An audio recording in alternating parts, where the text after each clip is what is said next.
Release that witch eye by Ermu. Chapter 681, The Preparation of Sleeping Island. Sleeping Island in the Fjords. As the winter approached, the sea breeze swept through as the island became colder. Tilly could hear the sharp howling when the cold wind blew through the gap even with the window closed. Not many people would stroll outside the house at this time. However, there were always celebrations in the square of Sleeping Island with a grand bonfire that lasted for several days and pots of boiling hot fish soups. The witches had transformed the square into a lovely paradise with their abilities. Tilly also wanted to join the carnival and share the joy of the church's defeat, if only she did not have so many things to deal with. The witches' life had changed radically since she brought the news back.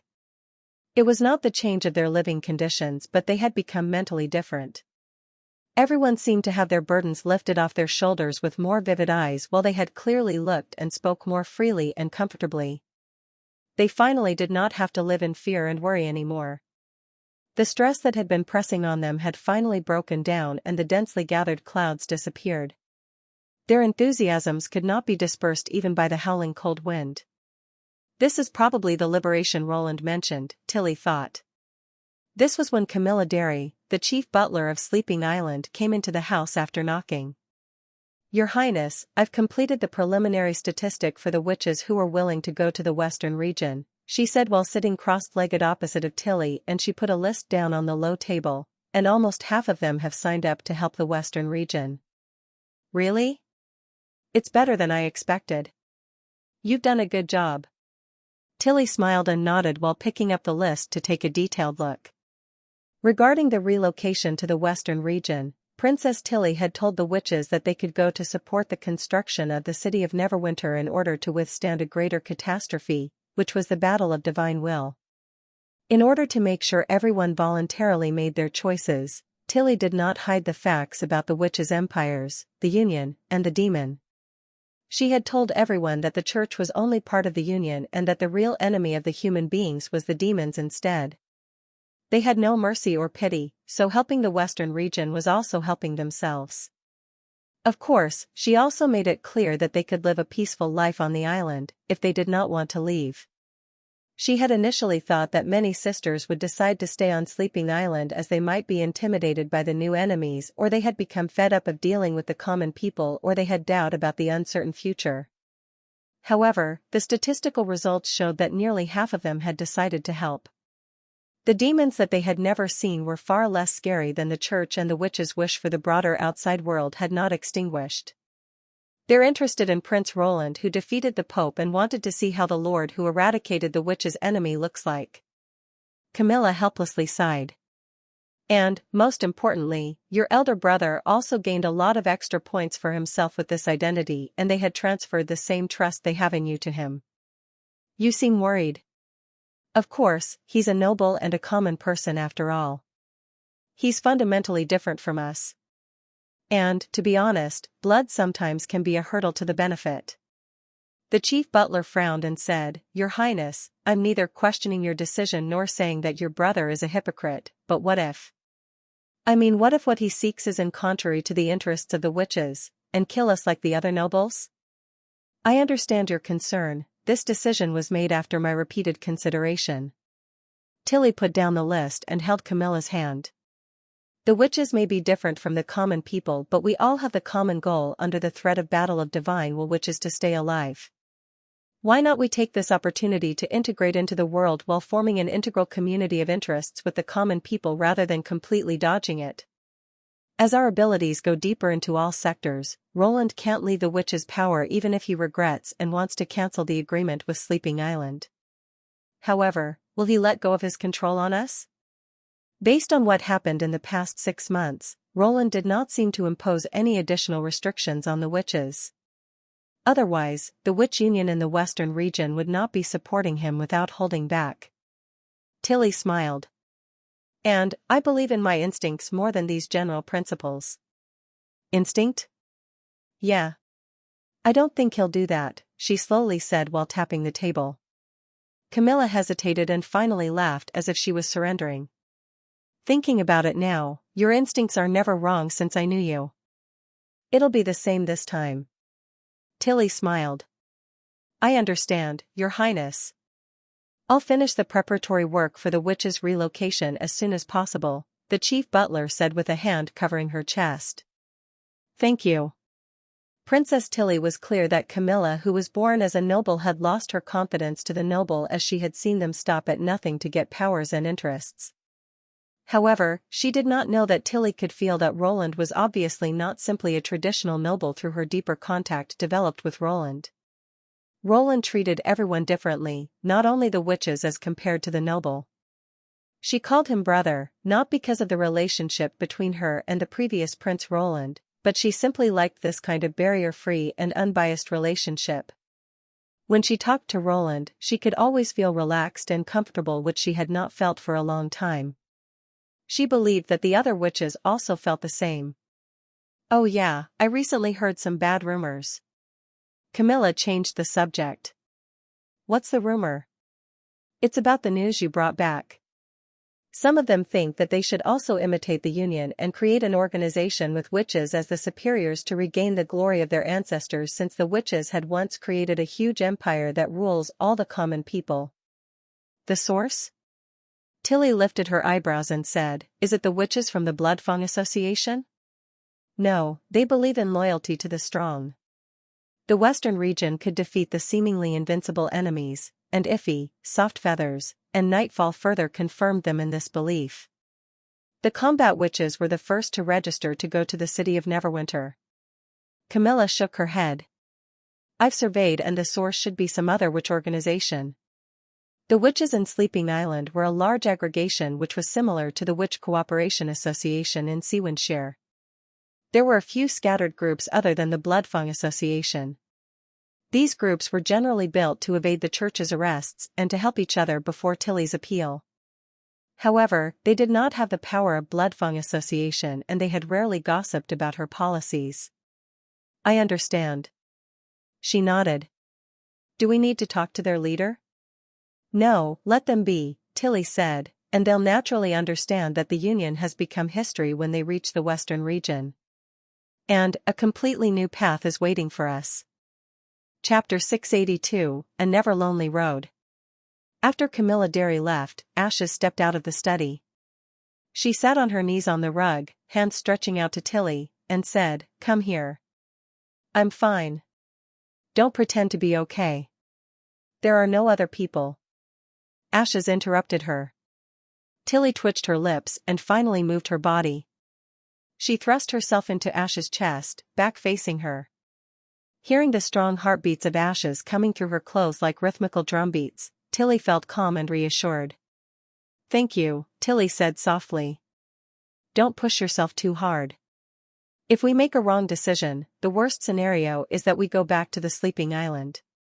Ashes gently smiled and said, If you leave, I'm sure Roland Wimbledon won't stop you, for you have all the witches in the Witch Union backing you up. She paused for a while and continued, Besides, you don't need speak so resolutely. In this way, you don't need to suffer such great pressure now. Princess Tilly shook her head and said, I must be convinced before persuading the other witches to trust me. If I'm somehow hesitant and confused, the decision will go nowhere. Though she appeared to be very confident in the decision, she was still a little concerned. She was not worried about Roland. In fact, he had expressed his attitude when he had agreed to continue to use the sleeping spell to manage the immigrated witches. She was only concerned about two things. After living an exclusive life for nearly 2 years, could those 300-some witches smoothly fit in Neverwinter? When the Battle of Divine Will was over, would common people change their views about witches? These were unknown risks and also the problems Tilly had to think about. In the eyes of the other witches, she looked very confident and spunky, but only several witches understood her concerns. After all, from now on, she had to bear responsibilities for over 300 witches, not just for herself. It could be said that all the witches on Sleeping Island felt more relaxed after the church was defeated, except her, for her responsibilities were even greater. Just do what you've thought. Ashes embraced her from her back. The immigration won't start until the end of the next months of demons. If you still feel worried, you can spend the remaining months conducting a thorough investigation. Is the charming beauty ready to sail? Anytime. Don't forget your textbooks and exercise book. You can learn some new knowledge on the way. If I read books in the cabin, I'll be seasick. If you want to protect me, you have to become stronger than this. For example, you can try to be a legendary transcendent. How can you be stronger without studying? Ashes mumbled agitatedly, okay, I got it. Don't worry. If there is something that you can't understand, you can ask me at any time. You should know that I have nothing to do on this ship. Yes. As you wish, Your Highness. Fortunately, I am not alone anymore. Tilly thought. No matter what will happen to them afterward, someone would always accompany me. Yeah, Tilly replied her. She closed eyes and felt the warmth coming from her back. It felt like her heavy responsibilities were greatly reduced. The wind was still chilling outside the windows while the inside was warm like in spring. To establish a joint chamber of commerce was a complicated matter, for each treaty needed repeated amendments. Roland left it to Berev and Edith and then turned his attention to the winter operation plan.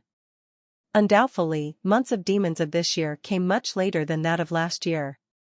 Today was the last day of late fall, but there were no signs of snow, except for a gray sky outside the windows. It was good news to Neverwinter. The later the months of demons came, the more residential buildings would be built by the construction team. Based on the reports of City Hall, the western region was richer in all materials this year than past years, especially in grain. The stronghold area had yielded 10 times higher grain than the average amount of the past years. Luckily, Petrov had built grain storages in time and half of the wheat was sent to the border area, as the stronghold could not house such a large amount of grain. With enough grain, he felt more secured to do anything. Besides, there was enough ammunition. After Anna had improved the new generation machine tool and processing machinery, they were first used to process and load bullets, so the productivity had enhanced a lot. At the shortage of bullets after the battle with the church was pretty much filled. Due to the fact that he had enough grain and weapons, Roland could not help thinking of other plans. The First Army took priorities to prevent demonic beasts and guard Neverwinter, but it seemed a waste to have thousands of soldiers all in the city. After all, most of demonic beasts would attack the big breach of Hermes while only a small part of separated beasts would attack one side of Misty Forest. Additionally, the firepower capability of the First Army was more than 10 times stronger than that of last year. In such a case, some common demonic beasts could not even approach the city wall. Besides, why he was eager to make other plans was that there were no rivals on the whole continent against the First Army, not even demonic beasts. When fighting against Duke Ryan, he had had to spare no efforts and used all guns and cannons. But now, he just needed to dispatch a team of 500 soldiers, and they could defeat all knightage who dared to directly confront them. So when an army defended the city wall, he could also dispatch another unit to open a second battlefield. Was it possible to be a way of reducing the burden of next year's expedition? Roland found it not a tricky question. As before, when months of demons came, endless heavy snow completely blocked the entire western region. However, since Neverwinter had dozens of cement carriers, land transportation was no longer a problem. Further, the First Army could also utilize Redwater River to transport soldiers and materials to their destination. As long as he made a good plan, Neverwinter could be totally capable of winning 2 battles at the same time. It sounds somehow a monopoly. After receiving Hill's letter, Roland ordered the northern region to be ready for a war. That was not a bluff. If the King of Dawn, Apen Moya, indeed neglected his warnings and arrested the messenger's party, he would have to change his plans and take the priority to force Apen to free them. However, a cross-border war required a considerable logistic support. If there were fewer soldiers, they could not continue fighting. Plus, Hermes Plateau, which was guarded by the church, would fall apart at any time. Therefore, it was not an appropriate time to declare a war to a neighboring country at this moment. But luckily, the delegation arrived safe and sound, so he could target a place closer to the western region. Your Majesty, did you request to see me? As the door of the office was open, Iron Axe strode in. Are you interested in returning to your hometown in winter? If you go back now, it won't be so hot there yet. Roland spread out a very roughly drawn map of the Grey Castle and pointed to the bulging corner in the south. He smiled and asked, I remember that both you and Echo come from the land of the desert? He wanted to conquer the southernmost region in winter, the habitat for Majin clan. Chapter 683, The Desert Plan. Your Majesty, do you plan to go on an expedition of conquest to southernmost region? Iron Axe's ever-peaceful face showed a rare agitation. But the months of demons are drawing near. How many soldiers do you think should be left in Neverwinter to tackle the swarming demonic beasts? Well, Iron Axe deeply inhaled to suppress his agitation. Judging from the number of demonic beasts from last year, 1,000 soldiers would be able to guard the city wall. So to be on the safe side, 2,500 soldiers would be sufficient to guard the city. Besides, a new round of recruitment has begun, which will safeguard Neverwinter, Roland said, and then walked to the French window. So tell me about southernmost region. You should be the most familiar with the people there. Yes, Your Majesty. Iron Axe saluted. Over a half of the land in the southernmost region is composed of yellow sand.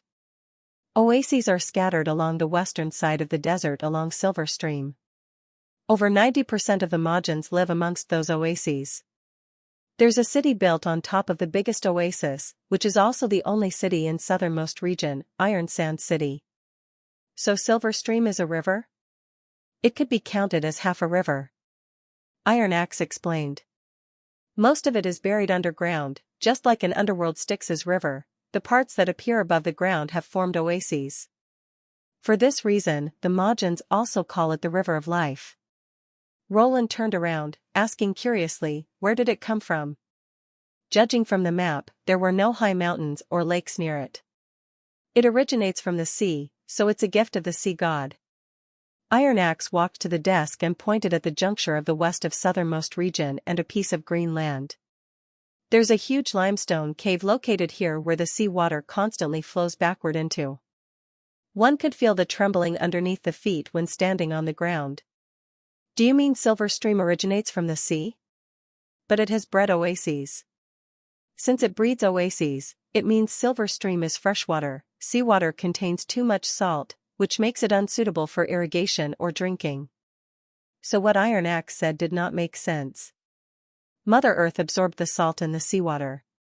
White salt residue can be seen on the ground all over that area, which also isolated the grassland of the Kingdom of Grey Castle. When people need salt, they only need to lift a bucket and scoop the salt from the ground. Is this the superb craftsmanship of nature? The dirt underneath the yellow sand filtered the salt and made the area into saline alkali soil. Roland could not help but exclaim. It seemed that besides petroleum, now he had one more sort of resource to exploit. How many residents are there in Iron Sand City? Around 40,000. Even more than the old King City of Grey Castle? Your Majesty, the city of the Sand Nation is different from the King's City. Iron Axe smiled. There's only one nuclear urban area which provides residence for the power holders of the 6 clans. The surrounding areas are filled with tents or thatched cottages. After layers of extension, the city became the way you see it now. As soon as one steps onto the oasis, one enters the domain of Iron Sand City. Then how about the Majins that live in other oases? There should be quite a few of them, right? Roland asked. Human resource was the key to quickly convert the local specialty into a practical resource.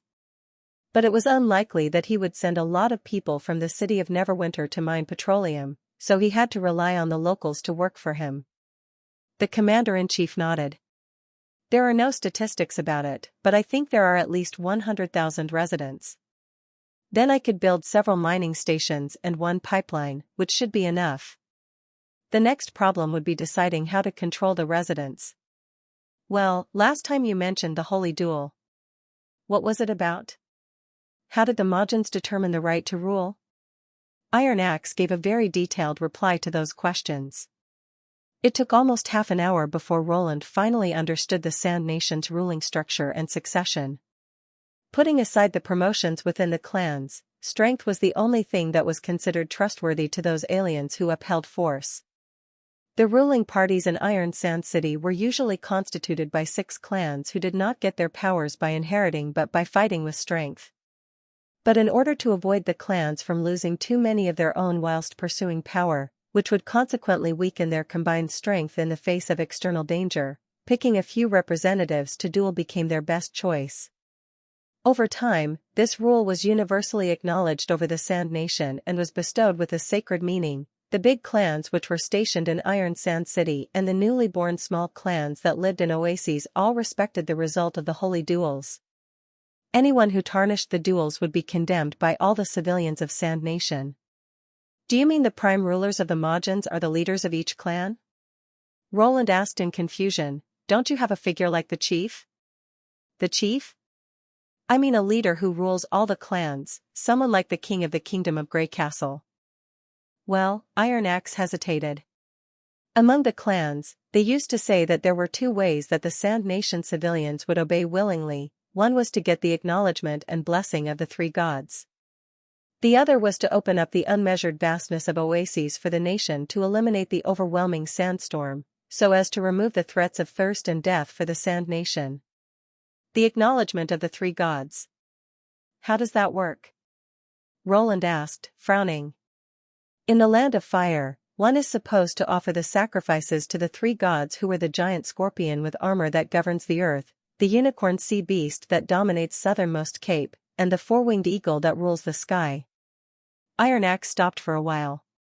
These 3 beasts appear and disappear mysteriously. They've taken numerous lives yet their dens remain oblivious to the humans. Baits and traps don't work on them. I assume they're some sort of hybrid demonic beasts which might have gained basic wisdom. Both ways aren't easy to achieve, especially the second one. To make an oasis out of a desert is almost like the power of God. Roland fell into a deep meditation.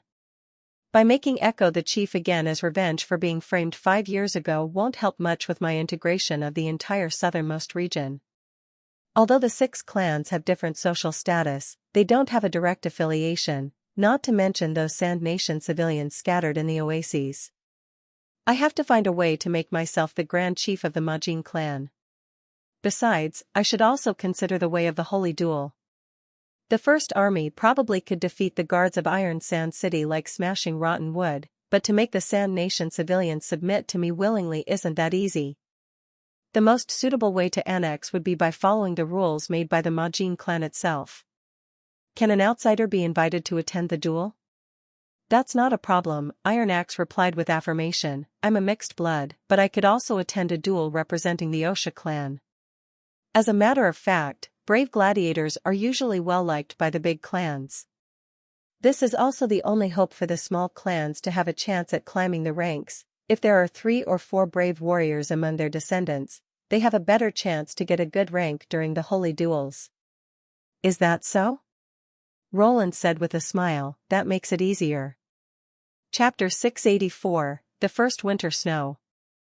3 days later, namely the 2nd day after winter arrived, Barav delivered the message that the Joint Chamber of Commerce contract had been successfully signed. The result of the negotiation was that Margaret got the dealership of the inner land of the Kingdom of Grey Castle, Sunset Island and Shallow Water Town got the dealership of their own lands, Kingdom of Everwinter, and the Kingdom of Wolfheart, Crescent Moon Bay got the dealership of the Fjords Islands and the Kingdom of Dawn. To Roland's surprise, he saw an equation on the contract, which set some conditions into unknown numbers that would be determined according to specific circumstances. In this way, the annual shares could be derived for that year. Who wrote this? Roland asked with curiosity. My student, Barav smilingly replied while stroking his beard. While summarizing the numbers, he found a complex annex table which could be better expressed by this formula, and all 3 parties agreed with its precision. But I remember such a formula wasn't covered by the universal education. Didn't Your Majesty start an intermediate class? I bought each of my students a set of maths textbooks and asked them to attend Lady Scroll's class whenever they had time. Barav exclaimed. I'm too old to catch up with these young fellas at learning, so I had to leave this opportunity to them. If I were 10 years younger, I would carry these materials that your majesty wrote and study them all day. Roland was very much pleased by this flattery. His minister must have had good foresight if he realized that maths could be helpful to finance and administration. How about Edith? How did she perform during this negotiation? Just so. Barav coughed twice. Although those merchants were fascinated by her, when it came to the specific trade terms, she clearly showed a deficiency in experience. I guess she had little contact with maritime merchants. After all, the commerce and trade in the northern region are underdeveloped, unlike the old king's city where the treasurer had to attend to visiting the fjord's merchants every day. There was a time. I see. Noticing Barav was starting to reminisce, Roland immediately interrupted him. Since that's the case, please put more effort into teaching her. The old minister was startled. This. Your Majesty, actually she's. It's decided, Roland said gloatingly. Judging from the frequency that Nightingale pinched the back of his shoulder, he knew that Barav was not telling the truth. But he did not meddle with such little snitching tricks among his subordinates, as long as they did not screw things up. Well, what's the increase in population in Neverwinter? Has it reached our expectation? Although there was about 1 month before the end of the year, since the winter had come, the immigrant emissaries would gradually return to Neverwinter, so it led to a drastic reduction of people moving away.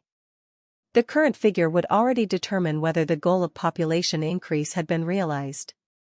Once this was mentioned, Barav's face expanded into a smile. The wrinkles on his face were almost squeezed into ravines, and the awkwardness also vanished into thin air.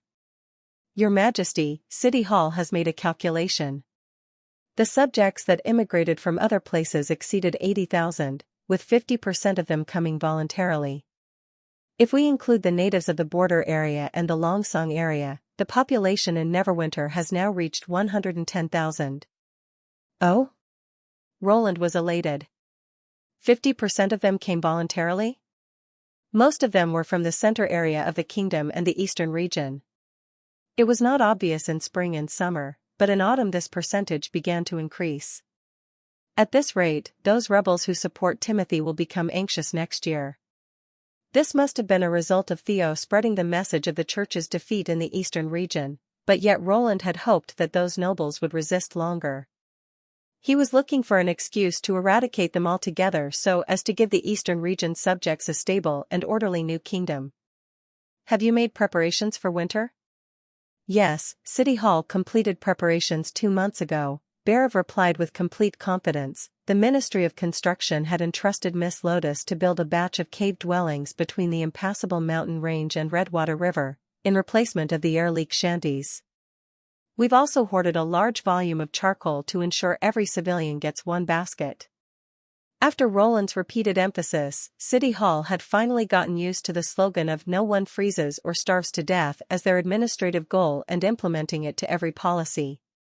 Roland nodded with gratification and said, "Good. Please pass my word to Scroll and tell her not to forget about education during winter." Yes, Your Majesty. Besides, I plan to wage a minor-scale war on the premise, obviously without affecting the normal operation of Neverwinter. My target is the southernmost region. When Iron Axe has done the specific battle plan, please coordinate with him to assemble the supplies. Looking at Barav, who was hesitating about replying, Roland walked to him and patted him on the shoulder. Don't worry. I've everything under control. After Barav left, Nightingale showed herself. She asked with bewilderment, "Are you sure this is all right?" What he said about Edith was clearly far from reality. One doesn't have to use magic power to figure that out. But if I criticize him for that, he may never dare to suppress Edith openly again, Roland said with his hands laid out. In order to maintain the balance in City Hall, there has to be someone who can restrain the Pearl of the northern region. As far as I know, Barav is the only one capable of that. But why do you want to restrain her? If she has the capability of managing City Hall, it wouldn't do you any harm. Because, Roland opened his mouth but did not know what to say. Right, why would I want Edith to be restrained? Am I worried about her getting too strong? That's highly unlikely. As long as I'm the king, I could get her replaced with one word. Besides, City Hall isn't allowed to interfere with the army, so even if she controlled all the departments of City Hall, she would still not pose a threat to my throne. As a matter of fact, since all the employees in City Hall were selected according to the recruitment notices and paid by the Treasury, the possible influence caused by replacing a manager would be minimized. Am I worried that she would go behind everybody's back to falsify my policies? At least it would not happen in Neverwinter because all the comments on his policies would reach Roland's ears. And since the city's area was limited, messages traveled in real time. Before he arrived in this world, check and balance was the method that he hated the most. Especially in his workplace, his boss regarded it as the monarchy trickery, and thus he viewed his boss with contempt. But when he came to power, he began to realize its importance. If Nightingale had not reminded him, maybe he would have become the kind of person that he hated the most. Indeed, check and balance was needed, but it should not be achieved by playing the game of powers with another person or several other persons. Instead, it should be regulated by policies, structure, and laws. Without violating any of these frameworks, an employee should be encouraged to put his or her ability into full play. Roland let out a deep breath and curled his lips. He was about to thank Nightingale for her reminder when he realized she was staring outside of the window wholeheartedly. "Look, it's snowing," she whispered. Roland looked over and found that countless white flakes silently appeared from the gray sky and slowly descended as soft-footed elves. The months of demons had begun. Chapter 685, Overwhelming Disaster. Underground Pivotal Secret Temple, the Holy City of Hermes. Taifun had not slept well for over 2 consecutive months. Every time he closed his eyes, the screams of Air Archbishop would reverberate in his ears. She had got shot in her stomach by the enemy's weapon and been dragged back by the Judgment Army. All her intestines had been in a mess, and no herbal treatment in the Holy City had been able to cure her wound. After 2 days' struggle, she had finally died in great pain. Taifun had become skeptical about the Grey Castle's real power when the church's spearhead led by Soli Dal had suffered a sharp defeat. He had repeatedly suggested His Holiness Main think twice and do more investigation before the action, but the Pope had remained unmoved and ordered the church's main force to immediately launch an attack against the defense line of Grey Castle at the foot of Coldwind Ridge. He had expected that the church was going to pay a price for this hasty decision, but he had never thought that it would be such a terrible price. More unexpectedly, the church's elite troop, the Invincible God's Punishment Army, had also been defeated. The moment he had heard this unbelievable news, he had coughed out blood and passed out on the top floor of the Tower of Babel. He had found out more inconceivable things after that. None of the pure witches had come back, and His Holiness Main had been nowhere to be found after the war. Not until he had taken a bold decision to break into the pivotal secret area had he known the truth from the guards there. They had told him that Maine was not the real successor of His Holiness O'Brien, and the one who had received scepter and crown from the previous pope was pure witch zero. Given that, the Holy City had even lost the pope at that moment. Under such circumstances, the only thing that Taifun had been able to do was to keep this secret underground forever. He had made all the people who had come down here with him join the pivotal secret temple. He himself had started to serve as the pope temporarily. In the following month, Taifun had spent all his time on restoring the order of the Holy City and reading the secret history stored in the library. His reading had enabled him to know all the truth, including the secret reasons for hunting and killing witches, the creation of God's punishment warriors, the origin of the church, and the collapse of the witches' empire. These records had overthrown his worldview. He had never thought even in his wildest dreams that the church had been built by witches. Such a powerful witch empire ruling the whole barbarian land still failed to eliminate the demons. What about the church? The God's Punishment Army and the sigils of magic stones we treasure are nothing but a legacy of those exiled ancient witches. Tortured by these unsettling thoughts, he had quickly fallen into a torpor. After 2 months, which had seemed like 2 years to him, his face had become heavily wrinkled like the old bishop and his movement slow like a dying man. However, knowing that if he fell down now, the church would be finished, he had kept on working and refused to stop. He had promoted many soldiers of the reserve force as judgment warriors and chosen new archbishops from middle-ranking believers at the fastest speed. He had called on his people to defend the holy city to the last man, stabilizing the situation at a very difficult time. However, he himself was clear about all the troubles behind the stable facade. Nothing could rapidly compensate for the loss of the God's punishment army. The young soldiers from the reserve force could hardly compete with the experienced warriors in terms of fighting capacity. If it was during peacetime, he would get a chance to make up for the loss, but now months of demons were approaching. If he could not stop demonic beasts, the church would have no future.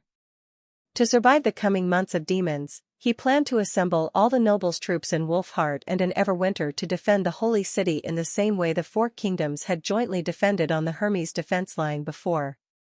He expected that it would not be an easy thing. When those nobles who still kept their domains and knights got the news about the church's defeat, they would probably plan to fight against the church again.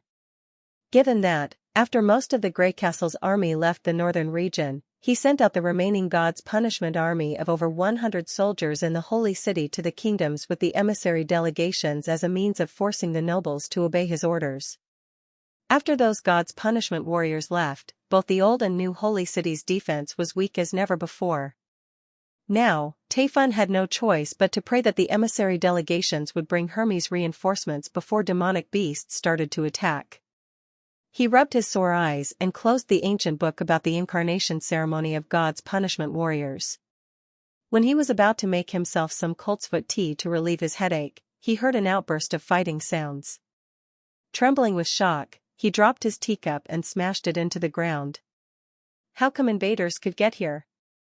With this question in mind, he walked to the window and looked down.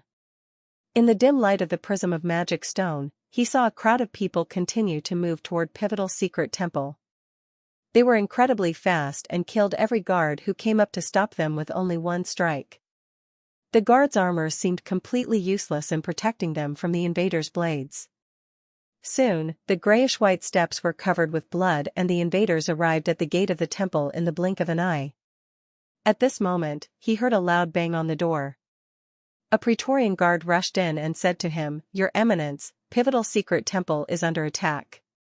Please leave right now." This guard was the Pope bodyguard. He was followed by a dozen God's punishment warriors. Tayfun shouted in a hoarse voice, "How did they get in here?" He could not believe what he saw. To come down to this underground area, they've got to take the cage or get through the secret stronghold of the old holy city. Nobody, even the soldiers of the Grey Castle, can unobtrusively capture both the old and the new holy cities and control the entrances to this place unless they have wings. The Praetorian guard looked pale. "The enemies are from the depths of the cave. Please, Your Eminence, come with me immediately. Otherwise, it'll be too late." The depths of the cave? Tayfun echoed in disbelief, as he knew that place had nothing except some circular holes. Shocked and puzzled, he followed the Praetorian guard to a secret tunnel along the wall and quickly got to the bottom floor of the temple. The Praetorian guard opened a stone trapdoor at a corner and said to him, "Your Eminence, as no one guards the cage, it may not be a safe passage now. I'll escort you to the tunnel leading to the old holy city. Please take more people here to defend the pivotal secret temple as soon as possible." When he got out of the tunnel, his heart sank to the bottom. A dozen invaders already waited there with their swords, seeming to have known they would come out from there. A man came up and said, "I thought I would never get a chance to set foot in the holy city again. The successors of the Queen of Starfall City are nothing more than this." He wore strange-looking armors which looked like a stack of sheet metal and carried a sword whose blade was stained with black-blue blood. When Tayfun fixed his eyes on the man's face, all his blood froze in a second. He had seen this man before. He's Ellington, the Chief Justice of the 6th Legion's advance force. This brave man volunteered to join God's punishment army 3 years ago. Before he went to his incarnation ceremony, he came to say goodbye to me, Tayfun recalled. He felt that a strange chillness crept up through his spine and burrowed into his head. Terror seized him and made it hard for him to move his tongue. What, monsters, are you? Chapter 686, The Legacy of Deities. The man who looked like Ellington sneered, "Monster? Isn't this body created by you? You made this kind of extraordinary warrior with the witch's blood and God's stones of retaliation, but unfortunately, they were defective. Because of the lack of key steps, they don't have souls, but you still placed great hope on them. You believe these soulless semi-finished products can compete with demons on the battlefields, but now when you see a real finished product you call it a monster? A real, finished product?" Taefun's heart began to thump, as he found this man seemed to know better than himself the process of creating God's punishment army, a top secret of the church. "All-out attack, kill them all," the Praetorian Guard ordered. The 10 God's punishment warriors following him quickly came to the front to protect the archbishop. They moved incredibly fast, lunging at the invaders. However, these invaders were also God's punishment warriors and even stronger than them. They did not outnumber Church's warriors, but they fought much more skillfully. They lured them close and broke them apart. Every time one of the Church's warriors was fighting against someone in front of him, he would soon get attacked from behind. Under such circumstances, even Taefun could tell it was better to retreat. However, a Church's warrior would not know how to react unless his controller, the Praetorian Guard, gave him further order. Controlling 10 warriors at the same time, the Guard was unable to take care of every situation in this fight, so the Church's warriors were clearly at a disadvantage to the invaders who were equally strong but could act independently. These extraordinary warriors of the Church soon lose their combat capability when they were separated. The invaders quickly killed them all without any casualties. The leader of the invaders, the Ellington, easily hacked the Praetorian Guard to death at the end of the fight. After that, he lifted his sword and put it on the old bishop's shoulder, who was standing petrified with shock. The black-blue blood of the Church's God's punishment warriors and the red blood of the Praetorian Guard mixed on the blade and dripped into Taefun's collar. Taefun said with a trembling voice, "You can't kill me. If I die, the holy city will collapse. When that happens, who will stop demonic beasts? If they break through the defense line of Hermes, I'm afraid the 4 kingdoms will fall into." The leader of the invaders interrupted, "Fall into ruins? Save it. You can deceive ignorant believers with this story, but we know what those demonic beasts are looking for. If it was not you that have brought it here, why would those dumb beasts swarm to this trap of ice and snow during months of demons when the magic power peaked in the air? What? I don't understand what you mean." This leader looking like Ellington shrugged and said, "What? It seems that you've not even seen the relic. What a pity." The bishop was about to say something, but suddenly he felt cold in his neck. Soon endless torpor and coldness occupied his mind. Elena kicked the old man's head up, sending it flying, and saw his body slowly fall down to the ground. She took back her sword in satisfaction and said, "Let's go. Time to finish our task." Someone pulled her back from behind, saying, "Wait, you're hurt. Stop the bleeding first, or your body will get out of control." "Where's the wound?" "In your waist. You've got to take off the armors first." Elena cursed, "This damn body. It doesn't feel a thing at all." She took off her chest and back armors, revealing a well-built upper body. "Gee, look at this. It would cost at least 50 gold royals back in Tequila. To be honest, have you ever looked into the mirror, Anne?" The one who was treating Elena's wound interrupted, "Come on, Betty. Isn't that kind of fantasies like torture for us? I don't even dare to recall the days in Tequila. As compared to the life in the past, my life now resembles being imprisoned in a cage of endless void." Someone immediately agreed with her, saying, "Carol is right. If someone can make me feel what it's like to sleep with a man again, I'll give anything to marry him. No, I'll even treat him as my lord." "A man? Come on. I'll be satisfied if I can eat delicious fried steak with butter again. I just want to do some sunbathing." "Damn it, who brought up this subject?" "Miss Betty. I just wanted to make some casual conversations. This is the body I wanted to have in the first place." Elena got a little upset and shouted, "Stop it. Don't forget the purpose of our trip. The others were still waiting for us at the top of the tower. Concentrate your mind. She led the team into the secret tunnel after Carol finished treating the wound. They got up to the library through the tunnel. Another group of witches looking like God's punishment warriors were waiting there. These witches were the remaining members of the Union. Elena sighed in her heart. Lady Natalia, have you seen? We win in the end. She asked, have you found the location of the relic? Zoe, the leader of the other team, came up and said, the old place. Everything is arranged in the same way as that in the holy city of Tequila. By the way, why did you spend so much time down there? Are you sure that you didn't let go of a person? Elena coughed twice and said, of course, everything went well, so by agreement. We'll touch the relic together.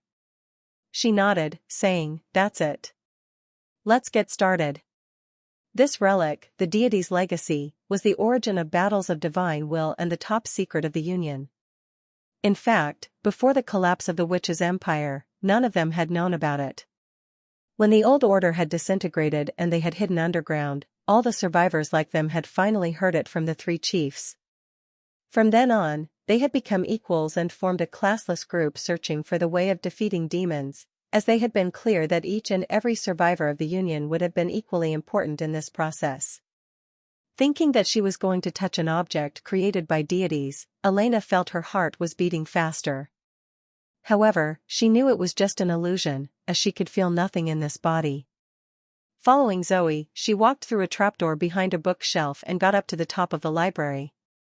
Up there, she saw a narrow room without a window, which had nothing inside except a magic stone giving out dim blue light above her head. Is this the prayer room mentioned by Pasha? Yes. Zoe lifted up an iron hammer and smashed it against the wall.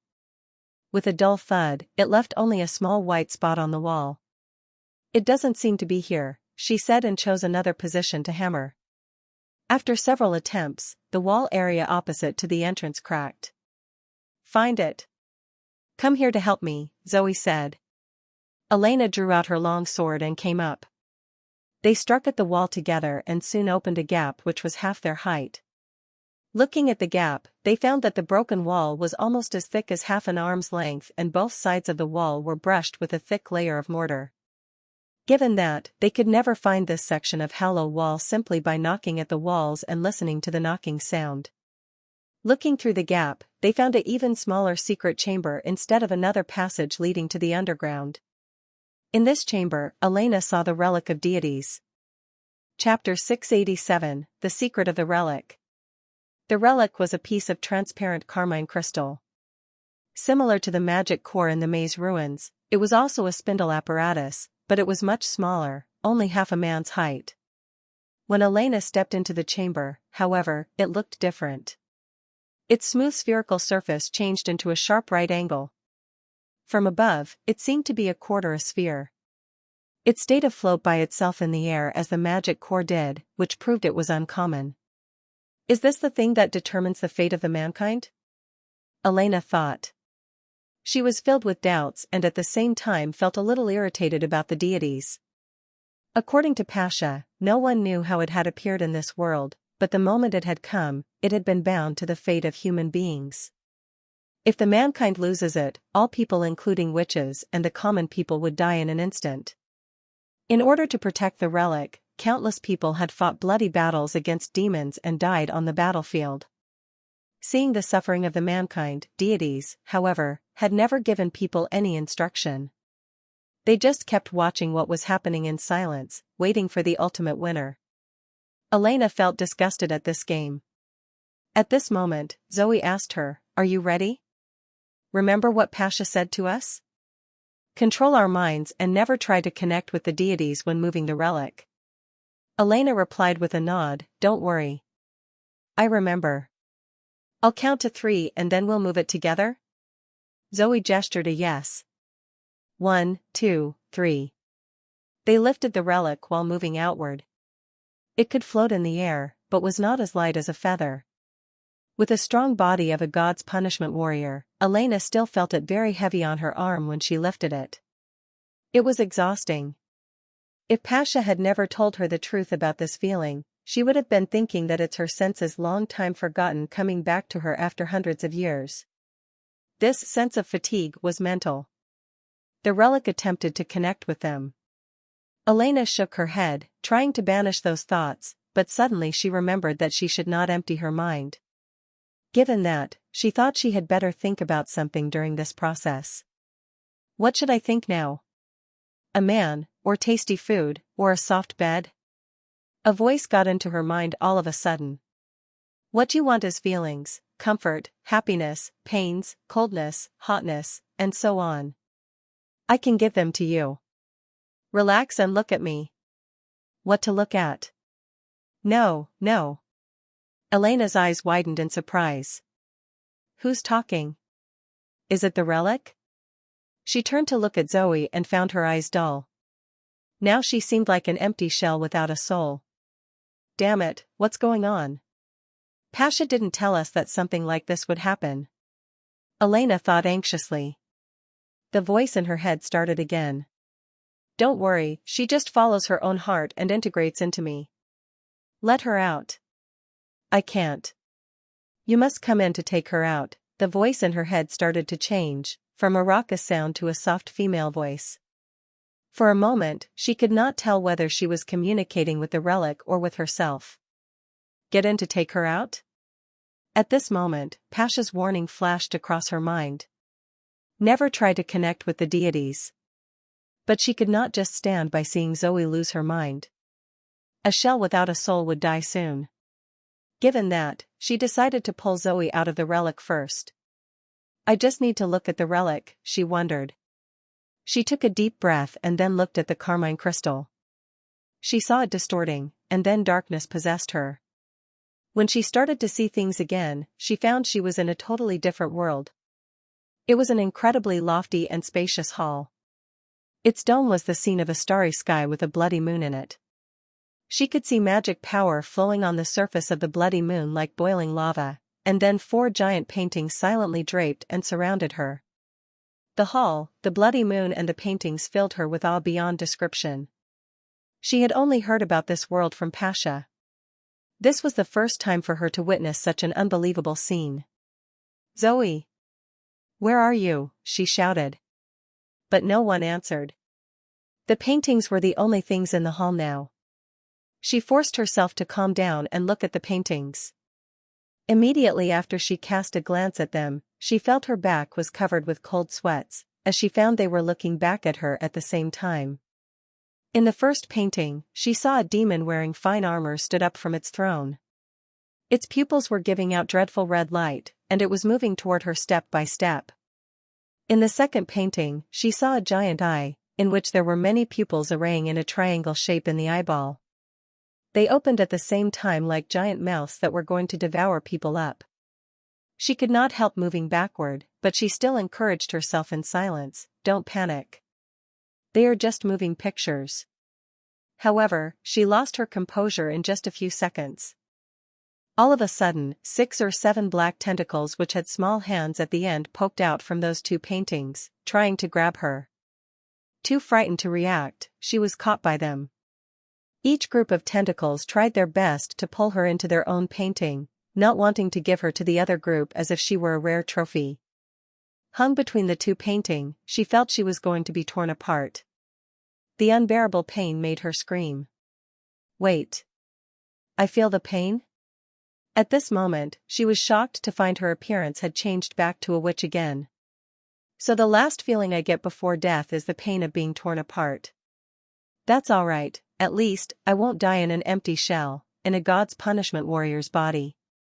Her consciousness slowly escaped her as the pain increased. Before she blacked out, she found something strange in another painting. She saw that the God's punishment warrior's shell she had was lying on the ground with twitching limbs, and Zoe was holding her legs and dragging her toward a trapdoor. She wondered, what's going on? Didn't that silly girl merge with the relic? Right at the moment, the hall collapsed instantly. The bloody moon, the paintings, the tentacles, and her pain all disappeared in a sudden. She blinked her eyes and found she was in the library again. Is that a dream? She murmured. Zoe gnashed her teeth and said, what dream? You really disappointed me. Remember what Pasha told you? Never try to connect with the deities. I reminded you before we moved the relic. But I saw you lose your mind. Zoe interrupted impatiently, and I saw you being swallowed by the relic. It was nothing but an illusion created by the deities. If I didn't pull you out, you would stay inside forever. Thinking of the powerful tentacles, the demon and the giant eye in the paintings, Elena found it hard to believe they were just illusions. She still felt uncertain.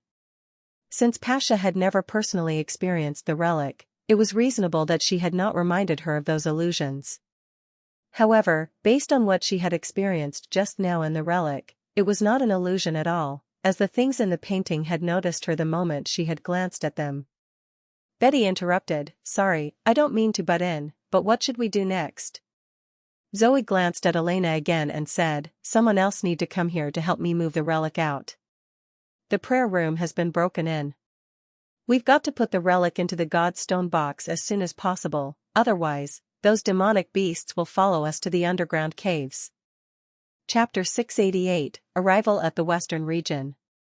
After nearly half a month, the ship finally reached the western region. The north wind became much stronger after they sailed past Willow Town. Lying in the cabin of the ship, number 76 could still hear the sound of the sail fluttering in the strong wind. "It's snowing outside." Amy excitedly ran into the cabin with some snow in her cupped hands, but before she showed it to number 76, it had melted into shimmering water drops and dripped through her fingers. "Everything outside is white. I've never seen such a big snow." Number 76 struggled to sit up in her soft bed and said, "Really? It seldom snows in the city of Glow in the Kingdom of Dawn." Meanwhile, she thought to herself, but it wasn't a rare thing for Tequila. Every year in Months of Demons, we needed to clean up the snow repeatedly, which was pretty tiresome, but fortunately, the demons would postpone their attack during this period of time, making this white scenery more adorable. Amy said with a big smile, her eyes in the shape of a crescent moon, "I know. The city of Glow is warm as spring all the year round. Do you want to go to the deck to have a look? I can carry you out." "Stop it. Her wounds haven't recovered yet." "She can't stand cold winds," Broken Sword interrupted, who was decocting some medicinal herbs aside. "Oh, sorry." Number 76 shook her head and said, "It's fine. What about enjoying the snow together when I recover? His Majesty's city is more on the west side than here.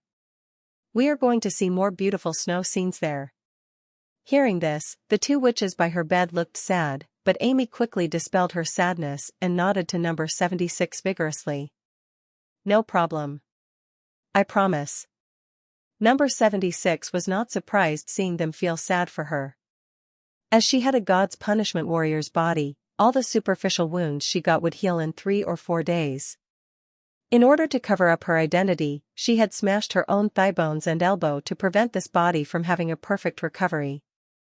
By doing so, she made the others believe that it was lucky enough for her to survive. They all thought that if she failed to meet a witch who could heal her in the western region, she would not be able to move around by herself and spend the rest of her life suffering from physical disability and mental distress. They had no idea that this body was merely a tool to complete a mission for number 76, and as soon as she went back to her underground maze, she would get a new one. Facts proved that the story she had made up was very convincing. She could tell from Annie's eyes and actions that she felt guilty seeing her seriously injured, and the other witches all showed trust and gratitude to her, especially Amy. Since they had escaped from the black money together, this little girl had taken her as a companion and almost followed her everywhere. Every night, she would come to number 76 and coax her to sleep by telling her folktales in a soft voice. However, every time this little girl would fall asleep before number 76 did. Number 76 was satisfied seeing this result, as she needed the witch's trust. In this way, she would get to know more witches and find out the chosen one, which was the mission Pasha had given her. Broken Sword walked to her bed with an earthen jar in her hands, saying, "Time to change your wound dressing. You may feel a little pain, so it's better to close your eyes." "Don't worry. I can take it. You can start now." Number 76 pretended to be suffering from a great pain by clenching her teeth, But in order to react properly, she did not close her eyes. As she had no feelings, if she did not look at it, she would never know whether Broken Sword began to dress her wound or not. The herbal medicine out of the jar looked like sticky mud. From the looks on the faces of Amy and Broken Sword, she knew it must smell bad. Applying the stuff all over her wounds in such a tightly enclosed small cabin was not an easy task for the witches. After the treatment was finally done, number 76 heaved a sigh of relief and lay back in her bed, sweating. She had quickened her heartbeat to raise her body temperature and speed her blood flow, making herself break into a sweat. Together with her trembling limbs and facial expressions of pain, she made everyone believe that she was suffering. She did not care at all whether this common people's remedy would work for her wounds or not. After a long while, she said, "Thank you." Amy picked up a towel to wipe the sweat on her forehead, saying, "No, don't say that. This is what we owe you. We are the ones who should say thank you." Broken Sword added, "Amy is right. Have a good rest. When we arrive at Neverwinter, everything will be all right." When they left, number 76 touched the magic stone ring on her chest, which she had hid under her clothes, and slightly sighed, lost in thoughts. Only when we find the chosen one, everything will really be all right. If we fail to defeat demons, all of us will die. No one can escape from the predestined war, the upcoming battle of divine will. However, until now we still have no idea whether the chosen one exists or not. In accordance with the descriptions in the remaining documents in the maze ruins, magic power was a gift bestowed on uncommon people by the deities. Everyone who could use it must have a key to unlock the source of magic power. That was why only a few could use this prevailing power. More importantly, each key was different. Some witches were extremely powerful, who could summon strong storms or make the dead come back to life, but some were only able to use their power to cook a bowl of oatmeal or mend broken clothes. What caused such great differences among the awakened? This question had baffled the Union for hundreds of years until the remaining witches of the Union had found the documents in the maze ruins. By studying those records, they had found a vague explanation for this phenomenon.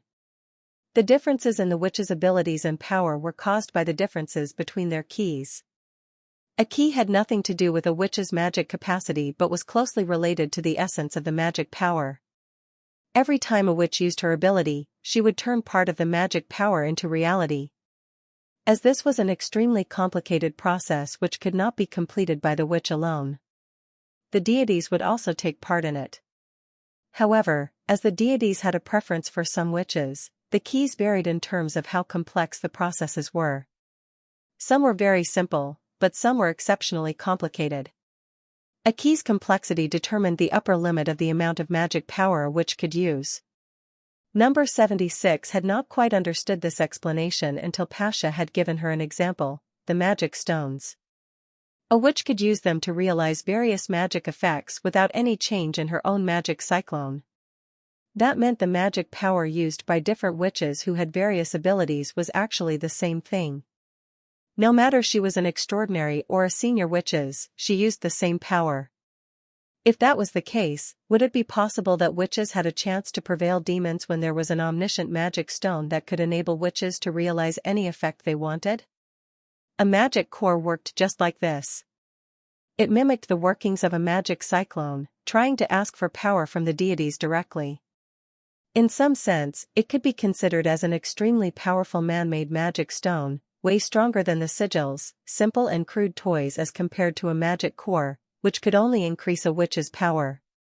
However, experiment results showed that deities would never give a key to a lifeless thing. Only a witch who had a matching key could activate this thing. Such a witch was the chosen one. Chapter 689, First Contact. Using this colorful magic stone ring, number 76 could observe the dialogue a witch had with God as she performed magic. This dialogue appeared as a pale orange light which connected the witch with the vast sky.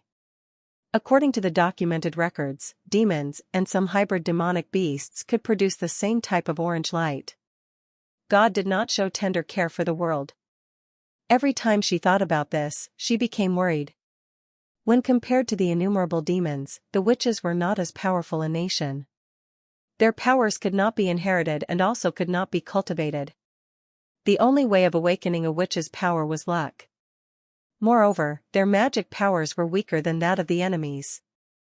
Fortunately, the key was not a predestined thing. They could change the key through a high awakening. By doing this, they could receive a more powerful force through God. Since leaving the Kingdom of Dawn, number 76 had observed the orange lights of Amy, Annie, and Hero. Hero was the strongest of them, while Annie was the weakest. However, in general, the differences between the three was negligible. They were all about the same size, the width of a finger, and they were all far away from the request of starting the instrument of divine retribution. She had reasons to believe that a senior witch was the chosen one. The cabin door opened suddenly and Yurko, the ambassador of Grey Castle, entered. He arched his eyebrows, went to the bedside and said, "The smell of this herb is more nauseating than the latrine. Why would someone use such a malodorous thing in medicine?" Maybe the sailors thought that the demonic plague could be cured by its pungent smell, number 76 said as she smiled smugly. "Regardless, my body feels better and my wound is just a scar now." Of course, this had nothing to do with the medicine, rather, it depended on the individual bodies of the wonderful God's punishment army. If it's useless, I am going to absolutely put their heads into the latrine. So they can become familiar with the smell of this medicine. Yurko chose a bench and sat down. "Those poor sailors," she whispered. "Amy told me that you asked them if they had any special prescriptions." "Ahem. Lying to a noble is a grave crime and they can only blame themselves," the ambassador said. "If you can't get a real answer, just tell them to drink it with hot water and honey. Even if it doesn't cure their wound, they will still leave smiling and satisfied." "Oh. I'm not referring to you." Number 76 smiled with abandon. During the long boat trip, Yoko visited her at least once a day. The visits were short, but they always had a nice talk. She thought that perhaps Yurko was an average person, but when he spent time with a woman, he was more humorous than many of the other nobles. Even if they were in tequila, he would have become famous. After she lost most of her senses, verbal communication had become one of the most pleasant ways to pass the time. After chatting for a while, the ambassador unusually became quiet. Number 76 thought for a moment before she propped up her body with one hand and tentatively asked, "Sir, do you need me to serve you?" "Although my body is inflexible. I've said it many times before, you aren't my maid. Don't use the word serve every time you meet with others. You're a free person in Grey Castle now, understand?" He held his forehead and said, "You're still wounded and I'm not one of those upper nobles who have a morbid addiction. So, you just want to talk with me?" After hearing that, Yorko's facial expression changed a little. He cleared his throat and said, Actually, I have a question to ask you. After you arrive at King City, what do you plan to do?" Go to a tavern and become a maid? Maybe work at the gambling house, that would also be okay." Number 76 tilted her head as she said, "That is if the witch can finally cure my body. If she could stay in Neverwinter, she would be able to do anything." She had gained the trust of the witches of the Kingdom of Dawn, so she would finally get a chance to become familiar with other members of the Witch Union. "You should do something else," Yurko dissuaded her, "since you are free, you should try something new." "How?" "The black money only taught me how to serve men. Although I wanted to become a guard, my repaired limb won't be as flexible as before. The people from Neverwinter will teach you. I heard from His Majesty that his kingdom provides everyone with formal work." Yurko said, before pausing. "If you meet with any difficulties in the future, you can come to me at any time, as long as I haven't left." Did he hesitate for so long time, only to say these words to me? Number 76 couldn't help feeling a little emotional. When she was in the Kingdom of Dawn, she clearly saw how troubled a person he is. Perhaps making a promise like this was difficult for him. I'll try." She lowered her head before saying, "Thank you." After 4 days had passed, the sailors brought good news. They had finally reached the new city in the western region of Grey Castle, Neverwinter. The witches all gathered in number 76's room. they were anxious and waiting for their next order. Among them all, Annie was the most anxious. She opened the window and glanced at the dock every now and then. If she found something worrisome, she would get everyone to jump into the cold river without thinking. But, number 76 felt it was too noisy. The loud bugle was incessant and the river continually lashed the side of the ship and there were like 1,000 other boats floating around them. It's the months of demons now. Even though it is summer, how is the dock so busy? However, she couldn't move, so she couldn't see the scene outside her window. Where are the sails on these boats, Sister Annie? Amy was asked in astonishment. Maybe the sailors are rowing under the deck. Annie suddenly stopped and leaned against the window. Be quiet. Someone is coming. Broken Sword felt anxious and asked, how many people are out there? Only 4 people, I don't think they noticed us. Annie knitted her brow, and, they're all women. They're all witches? Amy stood up suddenly. I knew that Mr. Ambassador hadn't lied to us. The members of the Bloodfang Association are all witches, but they aren't the same as us, she said in a low voice. Essentially, just follow my nonverbal orders like before. Okay. Everyone nodded. Soon someone knocked on the door and the 4 girls entered the room. The leader was a red-haired lady. Welcome to Neverwinter, sisters, she said with a smile. Annie was astonished, she hadn't thought they would be so friendly. Even number 76 looked surprised. Although in Tequila the witches were abundant, they were not friendly enough to welcome a newly awakened witch. Do they even differentiate the witch's abilities? The fact to combat which could be compared to a non-combat which was an unrespectable thing. At that moment, number 76 suddenly found a blonde-haired girl looking directly at her. Her beautiful smile confirmed her identity and her sharp eyes seemed to see through them all. Chapter 690, Witches vs. Witches. Number 76 pretended to be timid and shifted her head. She had prepared to be examined by the Witch Union if she wanted to have contact with them. The Union knew the abilities of the witches the most, and it was normal that an organization with such a large scale had some detective means like the sense of magic and magic stone of observation. She had no need to trek to the western region of Grey Castle if she could not pass the examination. Different from the senseless God's punishment army soldiers, she could easily control every part of her body and the release of anti-magic areas. Any witch could master this skill after 2 or 3 years' practice. As long as she did not use her magic power to cause any distorted barrier, she would appear the same as common people. After all, the anti-magic areas and the blue blood of the gods' punishment warriors were all caused by the magic power. If they were senseless, they would behave like beasts and fight by the instinct of the Transformers. They naturally did not know how to use the ubiquitous magic power either. Only after the shell was possessed by a witch's soul, it would be fully utilized. Even though the witch could not cohere the magic cyclone as in the past, and would lose her combat instinct, the immortal soul could gain power and skills no worse than the extraordinary through years of training. Why don't you ask about our abilities first? Annie asked after a long silence. Obviously, she was extremely wary of them. Number 76 was equally intrigued to know their answer. During the journey, she had a deeper understanding of the suffering of Annie and other witches. She heard that Annie was once refused by a witch organization due to her ability defect and was almost sold by them to the nobles. It was well understandable for number 76 that the combat witches were highly valued. Especially when the wild witches were severely suppressed by the Starfall City, self-protection and protection of the organization were necessary means of sustaining the organization.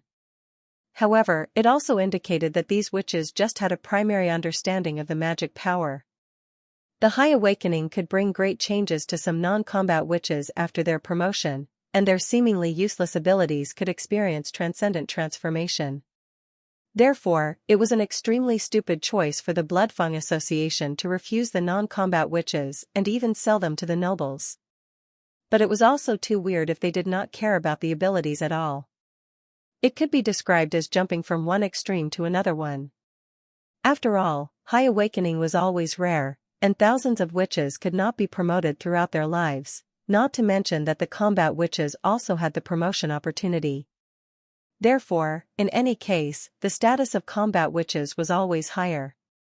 Their equal treatment was simply incredible in the eyes of number 76. No wonder Annie would be so wary of them. The ability test is usually arranged in 3 days, the red-haired witch laughed softly and said, "After all, you must be tired after such a long journey. We'll wait until you have a full rest, so the test results will be more accurate. What do you think of it? By the way, my name is Wendy, and I'm in charge of the Witch Union. You can come to me if you have any questions later." Annie did not relax at her words. She continued to ask, "What if the test shows that our abilities are useless?" The witch, who claimed herself as Wendy, gently responded, "Both His Majesty Roland and the Witch Union hold the notion that there is no useless power. I know what you're worried about, and this is a process which most witches joining Neverwinter will experience. In fact, an ability test is just for His Majesty to know your situation better. It doesn't mean that you have to be a member of the Union." Annie was stunned. "What do you mean?" "It means that, even if you don't want to work for His Majesty, you can still live in the city like common people." Number 76's heart skipped a beat at her words, as she knew that emergence of senior witches relied heavily on a relaxing environment. For example, in Tequila, every witch could practice her ability as she wished, and anyone with even a little talent would be specially cultivated by the Union. In the Holy City, where the more the witches were in charge, the more witches were promoted to get a higher ability. And if a witch had to flee from a place to another and lived in horror, she even had few opportunities to practice her ability, then how could she be promoted? If they were not lying, and Neverwinter indeed provided the witches with a free and stable life, then they really had the conditions for the birth of senior witches in a sense. Maybe the chosen one was not among them now, but what about several years later? Number 76 was full of thoughts now. "Maybe I should find an opportunity to talk with the Witch Union in private, and it's the best choice to make them a branch of the Union. Can I choose not to work for the king?" Annie seemed not to believe what she had heard. "Yes, Witch Union won't force any sister to sign the contract. But if you're a member of the Union, you'll benefit so much and your work will also be easy, so everybody joins this family now." "Sorry, Lady Wendy," Broken Sword said, "can you tell us what a witch's daily job is?" "Don't call me lady," Wendy shook her head with a smile. "We're sisters, aren't we? As for work, it depends on your ability. For example, Miss Evelyn can brew delicious wine, so she opens a wine factory in the city. And Miss Mystery Moon is responsible for the light in the factory, as she can magnetize objects. And Miss Nana Pine. Her excellent healing ability makes her an angel in Neverwinter. I heard from Mr. Ambassador that some of you need curing, right?" She didn't give any examples related to combat witches. Number 76 frowned and thought, don't they care about the differences between the abilities of the witches? Then how did the King of Grey Castle defeat the God's punishment army of the church? Can you really cure the feat of hero? Amy immediately became excited. "We have to let Nana try first," Wendy nodded to the blonde witch. "But before that, can you introduce your backgrounds and names?" Number 76 did not care about whether she could be cured. Instead, she had focused on the other 4 witches. The colorful magic stone on her chest became slightly hot, which meant that someone was using magic power. The heat was not from the skin contact, but a direct response of the soul. She realized that the examination started. From Annie to Hero, everyone briefly told their past story. Wendy also raised several questions, while the older brunette witch recorded the contents on a notebook. The magic stone remained the same temperature during this period. When the inquiry was over, Wendy looked at number 76. "Are you not a witch?" "She's our friend," Amy said. "If it were not for her to stall the Knights of the Kingdom of Dawn, we would have all been taken back to the dungeon. I used to be a guide, or a waitress, in an underground exhibition in the City of Glow. And Mr. Ambassador bought me from the Chamber of Commerce." Number 76 slowly uttered the words she had prepared. She had a vague awareness of their means of examination now. Those questions were not casually raised, but had clear purposes and could not be replied with vague answers. Some of them might be able to detect the lies. Number 76 was not worried about it. She could accurately control every movement of her body and also temporarily cut off her control of any part of her body. The usual subtle changes when people lied did not exist for her. Her words would be impeccable unless they could directly invade her mind. Her guess was proved. After her answers, Wendy did not show any strangeness. I see. Thank you for saving them, and if you have no other place to go, you may live with them in the Foreign Affairs building. Thank you for your consideration, she said gratefully. Wait, just then, another green-haired witch who had been silent before suddenly asked, "Can you tell me where you got the ring on your chest?" Chapter 691, The Path into the City. Her words surprised number 76 a little. It seemed that they were checked by more than one person. However, 400 years of training had taught her how to hide emotions, not to mention that her body could be separated from her consciousness as she wished. A sudden interrogation was not enough to make her panic. Number 76 pretended to be astonished and then reluctantly took a ring out of her robe. She hesitated for a long time before saying, "It was stolen from black money." At the same time, she gave a higher rating of the witch union in her heart. Originally, she had thought that they were too casual in welcoming newcomers, but it did not seem to be the case. They had sent a witch to detect the lies and another one with the ability of clairvoyance. They could not be more cautious. Black money? The witch with green and long hair picked up the ring in her hand and looked it over for a moment. This seems to be a magic stone, but it's a little different. Number 76 frowned at her words in her heart. They actually know the existence of magic stone? Then it's troublesome now. Although it's activated in a different way from the ordinary magic stone, they'll figure it out sooner or later. I have to distract them from it.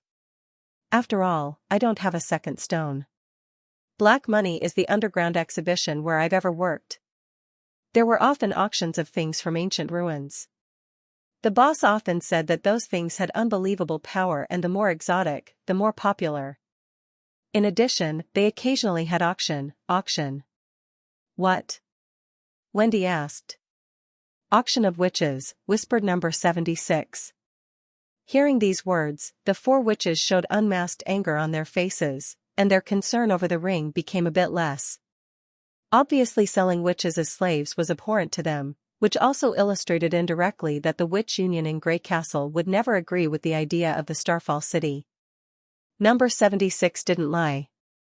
I was almost sold to the nobles by the black money, Amy echoed. Fortunately, Mr. Ambassador saved me. They're bound to be punished sooner or later, said the blonde witch coldly. That ring, number 76 pretended to be timid. Although Miss Agatha will be very interested in this thing, let's wait until you are familiar with Neverwinter, the green-haired witch said, shrugging. She did not keep the ring, instead, she put it back on her hand. Number 76 was slightly surprised for a moment. Agatha? The name sounds quite familiar. It seems that I have heard of it somewhere. I promise you'll no longer encounter such a thing, Wendy comforted them. No one will dare to attack you in Neverwinter. His Majesty, King Roland, believes that the era where witches and mortals live together will soon come.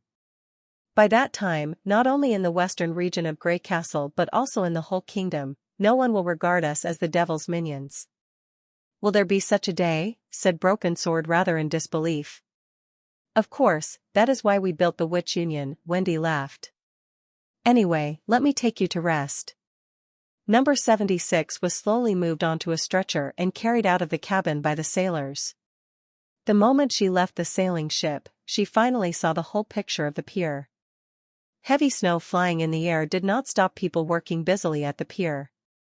Dozens of people lined up along the pier sweeping the snow on the ground. Farther out were the weird freighters unloading goods. Just as Amy said, without towering masts and sails, yet they were able to navigate in the river.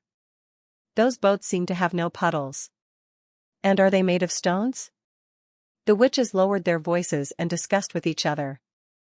She clearly saw on Wendy's face a proud smile, which still gave off warmth even in the heavy snow. However, number 76 was surprised by much more things. As they entered the city, the sight of Neverwinter slowly appeared in front of her.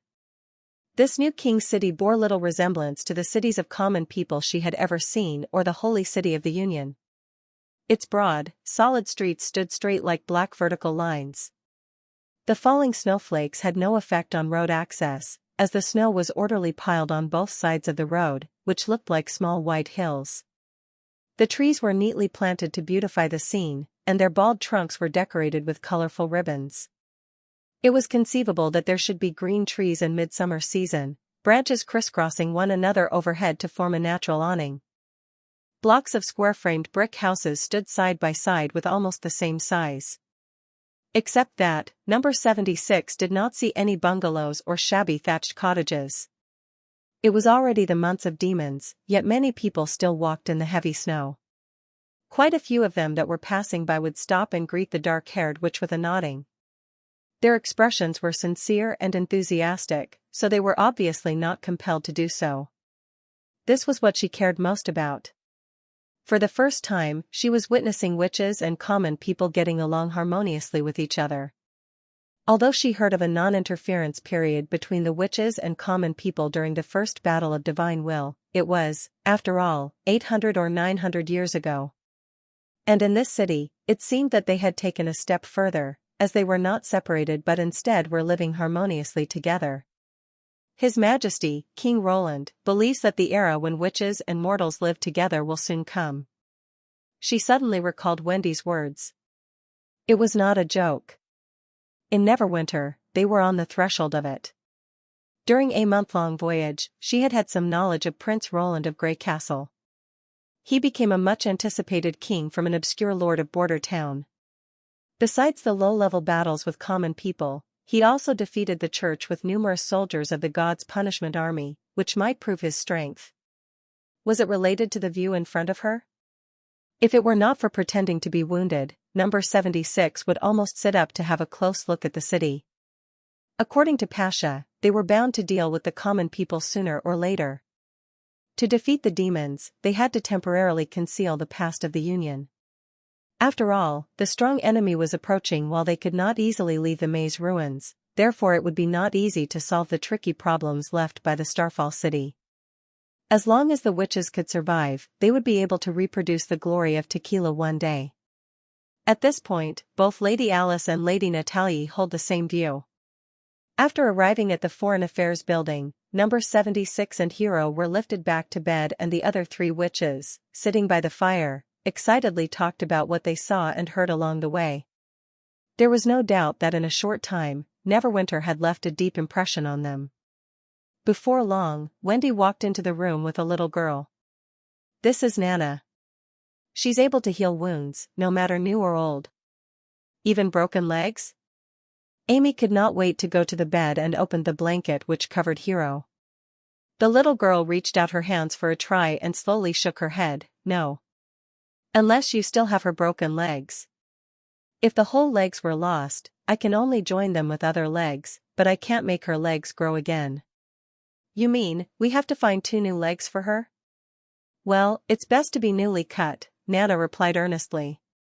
Childish as her voice was, it made all the witches invariably shuddered. Chapter 692, A New Hope. Nana.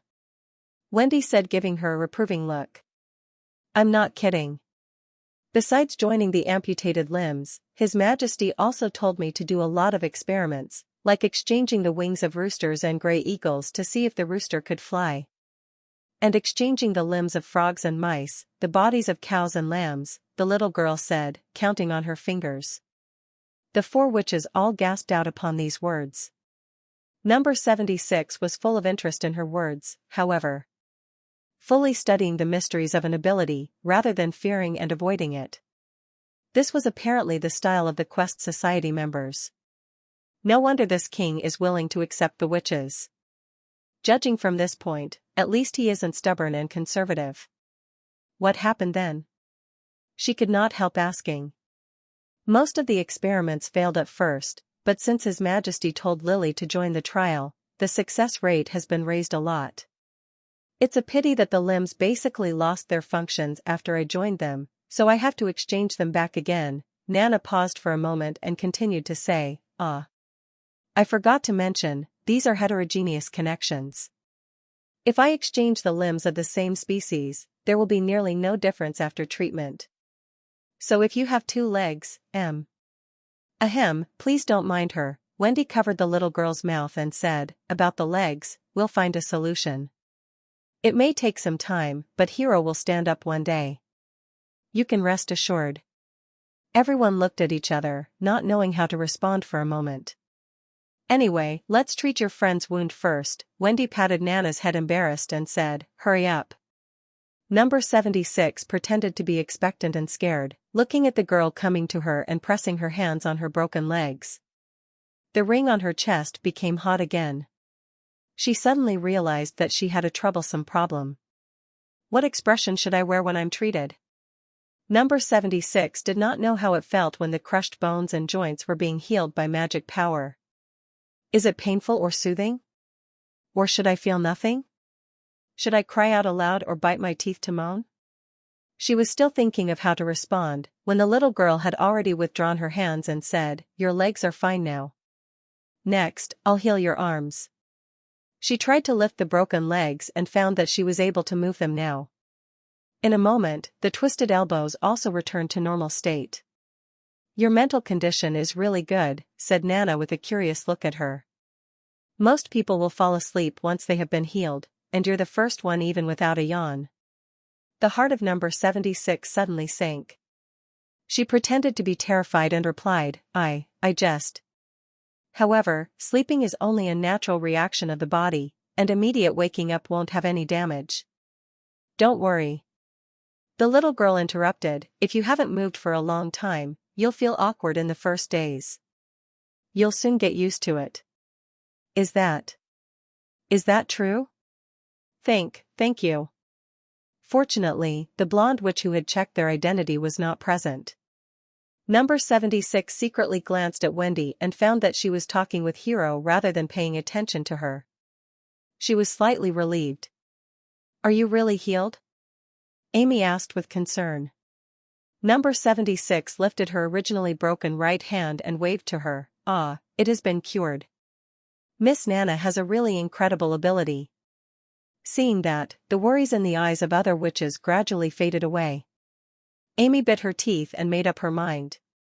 She walked to Wendy, pulled her sleeve and said, please use my legs to cure Hero. What? Wendy was obviously shocked. My ability is self-recovery, so my legs may grow back if I cut them. No, Amy, don't, Hero hurriedly said. You've only suffered minor injuries. What if they can't grow? I'm willing to give it a try, she insisted. Annie, stop her. Amy, don't say that. Even if you make Hero stand up, she'll feel sad for a long time. But. Well, stop arguing, Nana suddenly said. There may be another way to cure her legs. Everyone looked straight to her. I'm 16 years old now. In 2 years, I'll enter my adulthood and then my ability will be greatly enhanced. Maybe at that time, I'll be able to directly make the broken limbs regenerate. She pursed her lips and said, another possibility is ability evolution. If I also possess an ability evolution like Sister Anna and Sister Leaf did, maybe I can even make you have 2 more legs. Ability evolution? What's it? Amy asked, staring in shock. That means the magic power in your body will cohere and transform into a whole new look. Haven't you ever seen it? Said Nana proudly. Anyway, it's very amazing. As long as you study hard, you also have the opportunity to evolve new abilities. Listening to the excited narration of the little girl, number 76 felt her heart became tumultuous. If she was not mistaken, the evolution that Nana mentioned was the High Awakening. But she also felt like listening to a fairy tale. Are there actually several senior witches in the Witch Union who appeared only in the last 2 years? How could this be possible? Senior witches were not like the wheat in the field, which you could harvest as long as you planted the seeds. Every promoted awakened was a precious treasure of the Union, and it required talent, diligence, and luck to be promoted. Even before she was transformed to be a god's punishment warrior, she was just an ordinary combat witch. Why did Nana think most witches will certainly evolve? As long as you study hard, you also have the opportunity to evolve new abilities. What a nonsense. If you are more experienced and knowledgeable, you can indeed enhance your possibility of enlightenment, but just a tiny bit. If it were really so easy, the Union would not have experienced the problem where no witch had been promoted in nearly 100 years and thus becoming short-handed in the late period of the Battle of Divine Will. But, in front of a group of wild witches who have never heard of High Awakening, is it necessary for Nana to lie? If it was not for pretending to be a common person, she would have asked the little girl more questions to find out the truth. What could be sure is there are indeed some senior witches in the Witch Union, otherwise, Nana could not clearly explain the High Awakening.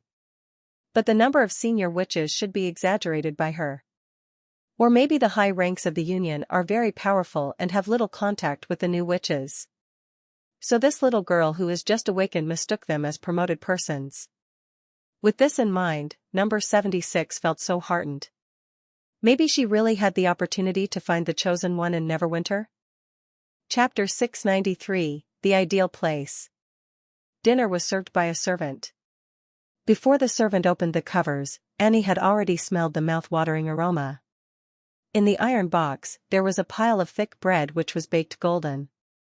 Just one glimpse, and she knew that the bread was made up of fine wheat flour that had been kneaded and fermented after being peeled. Besides, there was also a small packet of butter and a pot of meat broth, which was enough for 5 people to enjoy. The spoons and plates are all in the wooden cupboard. Tomorrow morning, breakfast will also be served, so you don't need to keep leftovers, the servant said. Before getting a resident identity card, ID, you can't leave the Foreign Affairs building at your will. Additionally, you aren't allowed to go to the basement. If you want to practice your abilities, the rooftop is available. There's a service room on the first floor, where I sleep. If you need anything, you're free to come to me. Unlike hotels, all services here are free. The 5 people were all in a daze and did not even regain their senses after the servant bowed and left. Is this the hospitality of the great nobles? It's exactly the same as the play, Amy was the first to sigh and said, except for some of the lines that needed to be changed. Such as? Broken Sword and Hero asked curiously. Like your Honorable Excellency, it's my pleasure to serve you, that's how it usually starts. We aren't the noble, so of course he didn't talk to us like that. Number 76 smiled gently. Anyway, let's eat first. I'm starving. You made a good point. They all swallowed their saliva in agreement. This was not good. Was the ruler of the Kingdom of Grey Castle using delicious food to seduce them? Amy began to feel concerned. It looked like the king was trying to rope them in, but the leader of the Witch Union did not even ask them about their abilities. Their behaviors were so inconsistent that she could not figure out their real intention. Since she was not alone and there were 4 other people, she had to be more cautious and not commit mistakes that she had made before. Undoubtedly, the safest way was to stay away from the western region. The church had been defeated, so their greatest enemy was gone. What they needed most was to find a village or a small town closer to bigger cities so that they could live there with hidden identities, just like what they had done in the Kingdom of Dawn. However, this method would not work now. She could not help but sigh when she saw number 76 stumbling beside the table. Anyway, Witch Union was capable of healing the wounded and the prospect they had described was inviting. Now that there was a ray of hope that Hero could stand up again, she could not simply take them away. Well, I'd better eat. When Annie put a piece of bread with butter into her mouth was instantly filled with a glutinous soft sweetness which she had never tasted before. The bread was very delicate without any gravel and it melted in her mouth the minute she bit into it. She did not even need to chew and the bread flowed easily into her throat. Damn it! They could easily be seduced by the delicious food. Although she was thinking like this, she could not stop her hand from grabbing another piece of bread. Almost each one in the room was busy eating the bread and no one was talking. They let out a deep breath when only crumbs were left in the iron box. Will we still be able to eat such food in the future? Broken Sword licked all her fingers reluctantly. I'm afraid that's unlikely. Amy held the pot and poured the aromatic broth, dividing it equally into 5 bowls. There were some scallion and oil circles on the surface, which made it more delicious. Only the upper nobles can afford to eat such bread, and even my father only used to eat coarse bread. It's good enough to eat coarse bread. I remember that we always stayed hungry when we first arrived in the Kingdom of Dawn. Hero blew the hot steam and eagerly took a big sip, and then she exhaled the heat. When she murmured, there was a long-awaited satisfaction in her tone. Lady Wendy has said that we can enjoy many benefits after we join Witch Union. Do these benefits include delicious food? She had also said that she would show us around Neverwinter and Witch Union before she left. We can ask her then. I hope that the food would be included in these benefits. Witnessing that the other 4 witches were discussing the treatment which might be given by Witch Union, Annie had a faint prediction that they would stay in the city for a very long time. After a shower, they went to bed early. The apartment consisted of 1 living room and 4 bedrooms. After a short discussion, they decided how to allocate the 4 bedrooms. As the strongest witch among them, Annie would certainly choose to sleep together with Hero, who could not stand up. The bed was very soft and there was no mildew at all. It was obvious cleaning was often done here. There were only a few small flames in the fireplace, and the shaking and dim light reflected the furniture on the white stone walls. The dark shadows were slightly shaking as if they were dancing to the chilling wind outside the window. She put Hero under the bedding and blew out the candles. Annie cast her ability to make the bed warm through her heated hands. Hero clung to her bosom and gently asked, "It's been almost a year since we left the Kingdom of Wolfheart?" "Yeah, it's been 1 year and 2 months if we count the days since we set foot on the border of the Kingdom of Dawn." Annie nodded. "How long has it been since we left our hometown?" This question made her silent. In fact, Annie had forgotten the exact date when she left her hometown, and she only remembered that it was a remote village to the northwest of the Kingdom of Wolfheart.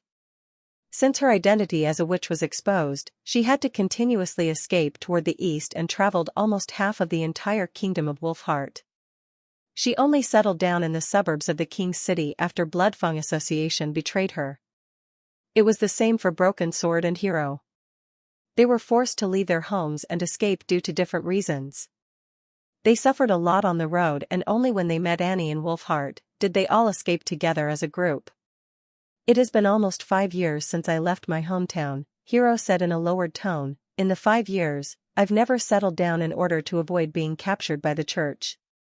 I thought that I needn't run away anymore in the King's City, but to my surprise, I still have to escape, even if I've lost my legs."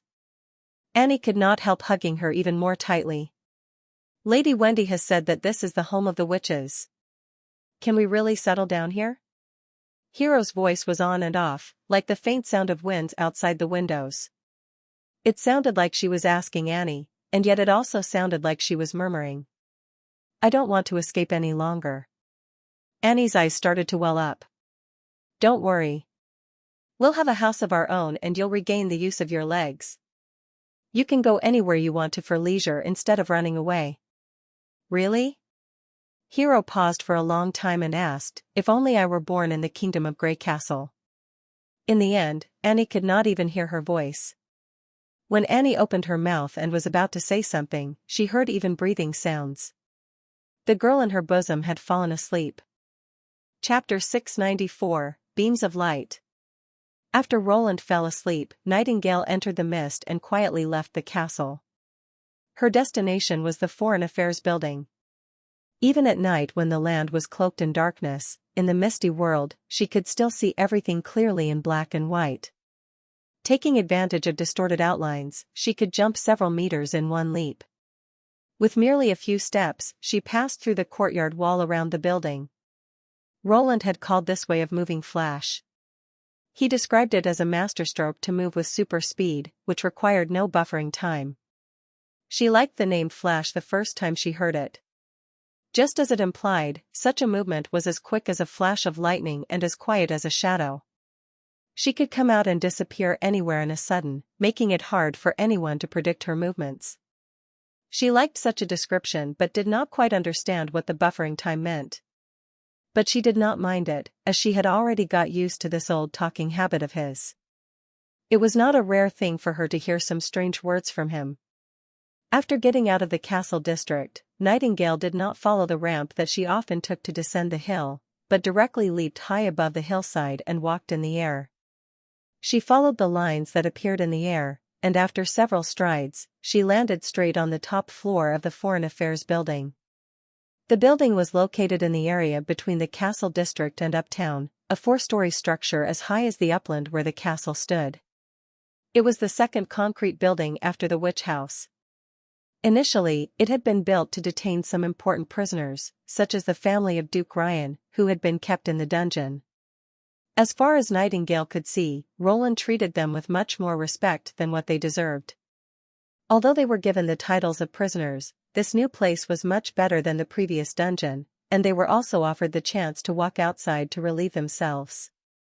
Maybe His Majesty thought he would not have many enemies to detain here, so he used the rooms overground as the first place to temporarily accommodate the newcome honored guests, such as the alchemists of the Alchemist Association of the King's City, the sages of the Astrology Association, as well as sea traders from the fjords, who had lived here for some time. Since most of the rooms in the Foreign Affairs building were unoccupied and the location was quite far from the central heating system, it was merely supplied with tap water. As the residents in the building had different backgrounds, His Majesty had deployed some of his guards here in order to show his respect for the guests, as well as keep an eye on them. Nightingale, of course, would not take the corridor in case of alarming the guards. She passed directly through the walls of the top floor, heading for the bedrooms where the witches from Wolfheart lived. She did not find anything strange about the witches in the afternoon examination. The magic cyclones they showed were very stable, and their capacities were quite ordinary, which meant that they belonged to the most common type of witches. In the inquiry, she knew that they basically told no lie except for some vague, subtle answers they offered about their past. With her derivative skill, she captured those details, but she thought that this kind of concealment was reasonable. These wives were tortured, hunted, and even treated in ways they were simply unable to speak of. All they had suffered had become shadows in their hearts, which they were unwilling to talk about. If they were the only ones coming to Neverwinter, she probably would accept them as new sisters at once. But they came with the ordinary woman called Number 76, and she was the one arousing Nightingale's suspicion. She had no magic glow or different demeanor, but Nightingale could still sense something strange about her. When she recalled afterward, she realized that it was the woman's attitude in answering all her questions that bothered her. She had hidden nothing from her, which was really weird. Nightingale had seen that many people tell everything they knew when they were dying. Yet, this woman who had once served as a maid for the Underground Chamber of Commerce, told the truth about herself to a stranger she met for the first time. This was indeed a rare attitude. But Nightingale could not judge whether the woman was using a fake identity or not based on what she knew now. After all, Number 76 did not lie. That meant that by now, what she said about her past and background was authentic. In addition, the testimonies of Yurko, Amy, and Annie could corroborate that. She indeed was a guide who had served the exhibition Black Money and been bought by Yurko because of getting involved in the witch auction. That's why Nightingale decided to visit Number 76 at night and watch her behavior in the mist. If Number 76 harbored any malicious intentions, this would be the easiest moment for her to show some flaws. She went through the bedrooms one by one, and soon she found the room where her target was. Most of the witches had fallen asleep, but Number 76's room was still lit up. She was sitting on the bed, playing with a ring in her hand by the candlelight, eyes full of joy and intoxication. Is it because of the fair gemstone on the ring? Nightingale wondered. She walked close to the bed, quietly watching Number 76.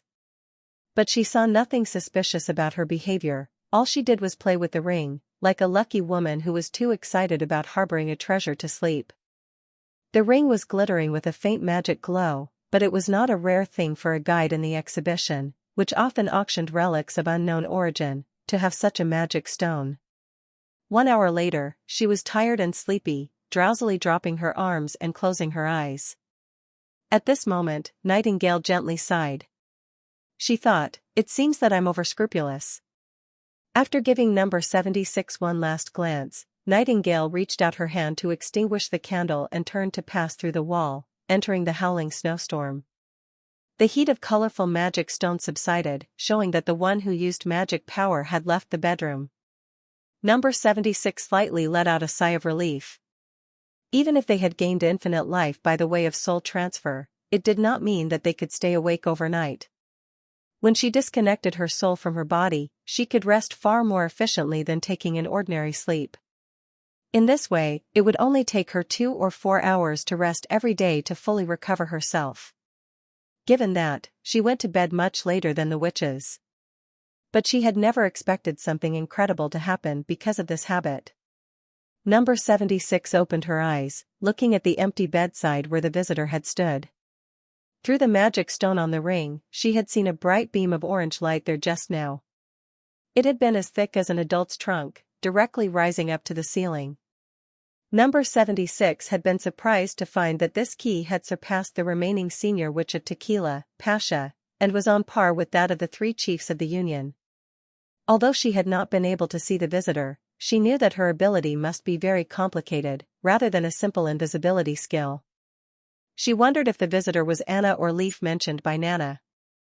Judging from the light, she knew that there was still a certain gap between the visitor and the chosen one, but that strong beam of orange light was enough to thrill her. It was very simple to activate the colorful magic stone ring.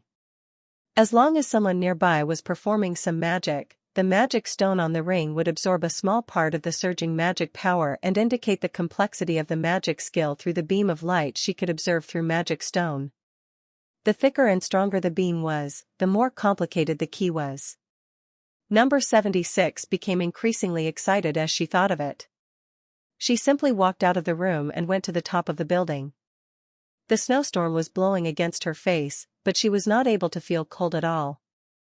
This lack of feelings usually made her sick, but now as her heart was filled with excitement, she felt vigorous standing in the wind and chasing the last glimmer of light. She raised the ring and pointed it at the castle. According to Wendy, that's where the witches lived. Now that the first senior witch had appeared, would the Witch Union give her more surprises? She was looking forward to it. However, something abnormal happened in a sudden. The ring in her hand started to shake, as if it was resonating with something. Through the magic stone, she saw a beam of light she had never seen before. It was almost like a wide high wall, filling half of the sky. Chapter 695, The Encounter. How could this be possible? Number 76 felt as though a bomb was exploding in her heart, and stood petrified on the spot. Since she knew that the colorful magic stone was only able to respond to the fluctuation of magic power within a limited range, which, in theory, was around 100 steps, she had just casually raised the ring and not expected to see anything in the castle at this distance. She wondered how this happened. She took a deep breath, then blinked, and again put the ring before her eye. The beam was still there. What she saw was not an illusion but a solid sight. A surge of indescribable excitement rose in her mind, making it impossible for her to stay calm now. She got in touch with her people through thoughts. Pasha, what kind of people are eligible to be called the Chosen One? Have you seen the edge of the ring? The one whose beam of light can fill the entire field of vision will be the Chosen One we're looking for. This is too dramatic. Even Lady Eleanor's beam of light is only capable of covering half of the ring's view. Hence that person must have more potential than the 3 chiefs of the Union combined. I admit that the requirement is hard to meet, but we have no choice other than this. Remember, the key neither represents the strength of the magic power nor equates to fighting capacity. That's why you have to make sure to check every witch. The edge? Field of vision? Number 76 repeated it in her heart. No. Pasha, the miracle I'm seeing now is far more than that.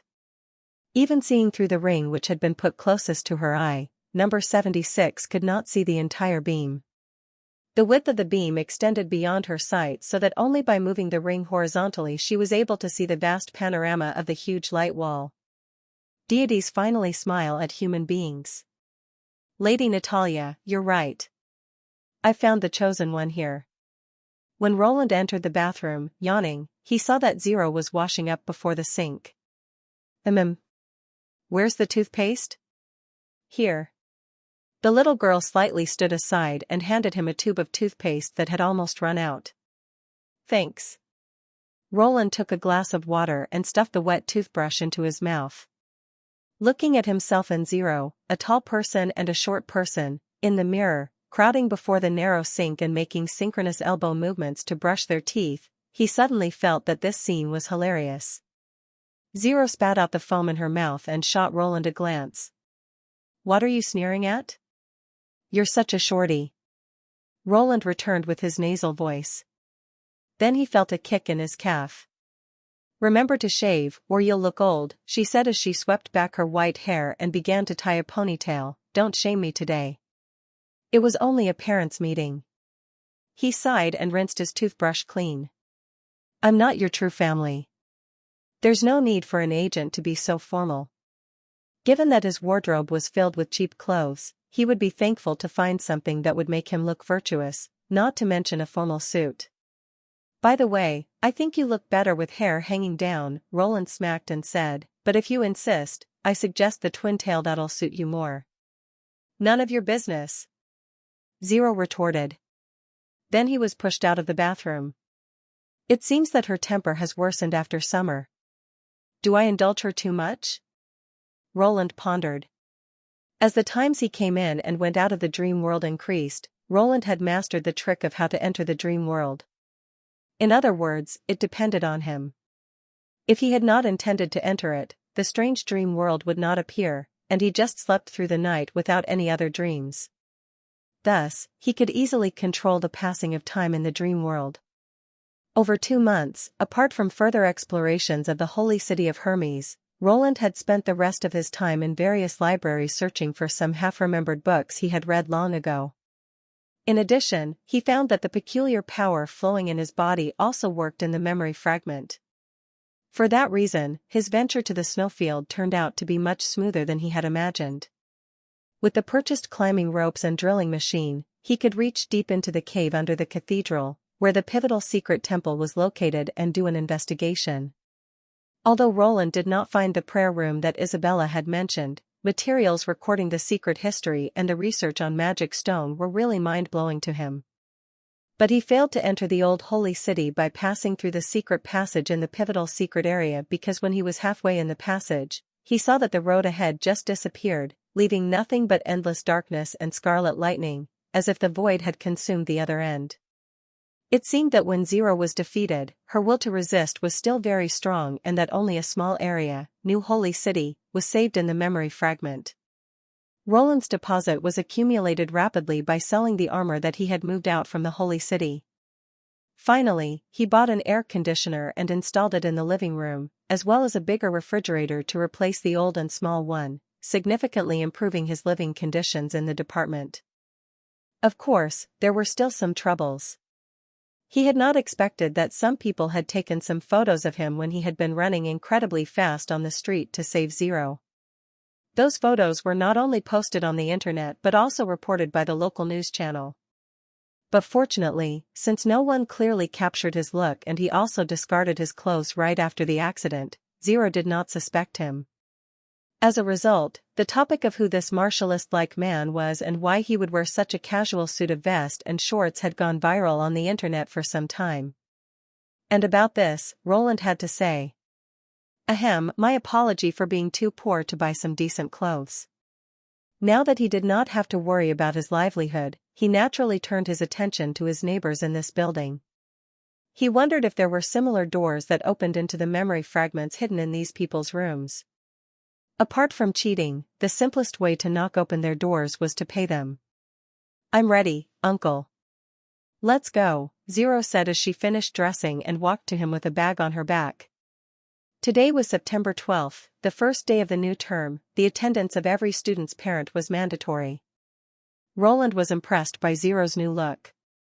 She had put on a black short-sleeved shirt paired with a short pleated skirt and a pair of white stockings and sneakers, which made her look quite youthful and lovely. She had tied her soft white hair in a twin tail that hung on her shoulders along with yellow hair ribbons, her lineament impeccable, her skin fair and translucent, her pupils light red, as if she was an elf walking out from the pictures. Roland could not help reaching out his hand to rub her head and said, "That's right.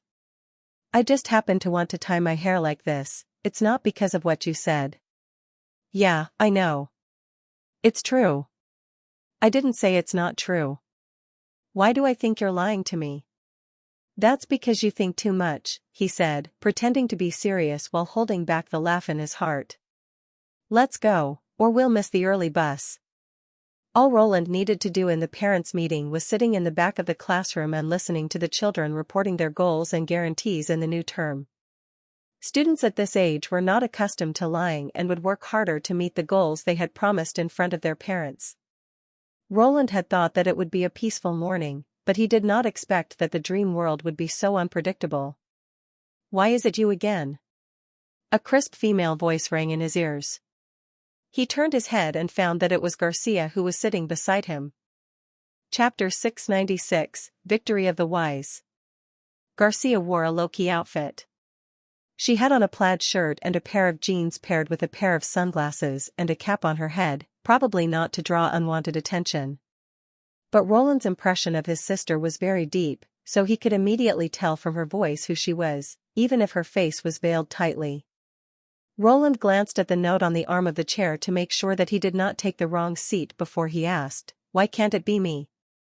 "Well," she let out a nasal sound to show her dissatisfaction, apparently having seen the name on the note too. "Anyway, I can't believe you have kids." This was totally mind-blowing. Did Zero take possession of both Garcia and her child who she gave birth to at the port of Clearwater in the Battle of Everwinter? "My cousin," she spat out coldly. "Well, it only seems to be a substitute," Roland thought. Somehow he felt a bit strange about the change in Garcia's attitude towards him, from the contempt and disgust when they first met, to the current impatience which was open and obvious. As attendees trickled in, the parents' meeting finally began. After the teacher on stage finished talking about his plan for the new term, it came to the part where every student had the right of speech. As soon as Zero rose from her chair, her pure natural white hair and crystal red pupils that looked remarkably unique, coupled with her beautiful appearance, triggered a sudden surge of argument among the parents and drew fixed gazes from all of the children. Her beauty was something that every witch maintained in the dream world, something that could be counted as a huge advantage in Roland's opinion. Roland had no choice but to enjoy the eye salute from other attendees since he had to stand up to accompany Zero who was about to make a speech. He could sense the doubts and jeers in the other parents' eyes, thinking that Zero certainly belonged to another family and he was unqualified to be a parent. He could sense all that from their eyes and smiles. Roland had to admit that his casual outfit, a cartoon short-sleeved shirt paired with a pair of knee-length pants, made him look extremely different compared with the rest of them. After Roland returned to his seat, he sensed Garcia's secret gaze, which depressed him even more. With a pair of sunglasses, she could gaze at him as freely as she wanted to, but if he stared back to her and found out that she was not actually paying any attention to him, that would be quite awkward. It was not long before he felt his elbow being nudged by Garcia and a note was passed to him. Roland frowned and unfolded the note.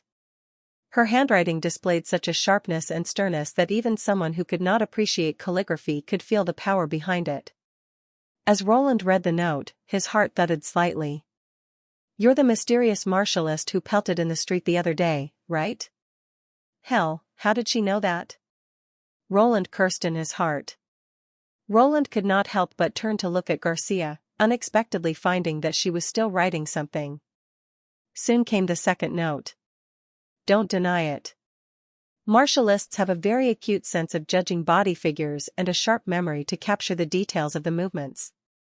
When I first saw you in the news, your figure gave me a familiar feeling, but now I'm sure it's you. Tell me honestly, did you just awaken your force of nature not long ago or did you mean to hide who you really were from the beginning?" Remembering his figure? How dramatic. Even if a video was placed in front of him, he was not sure he would be able to recognize himself.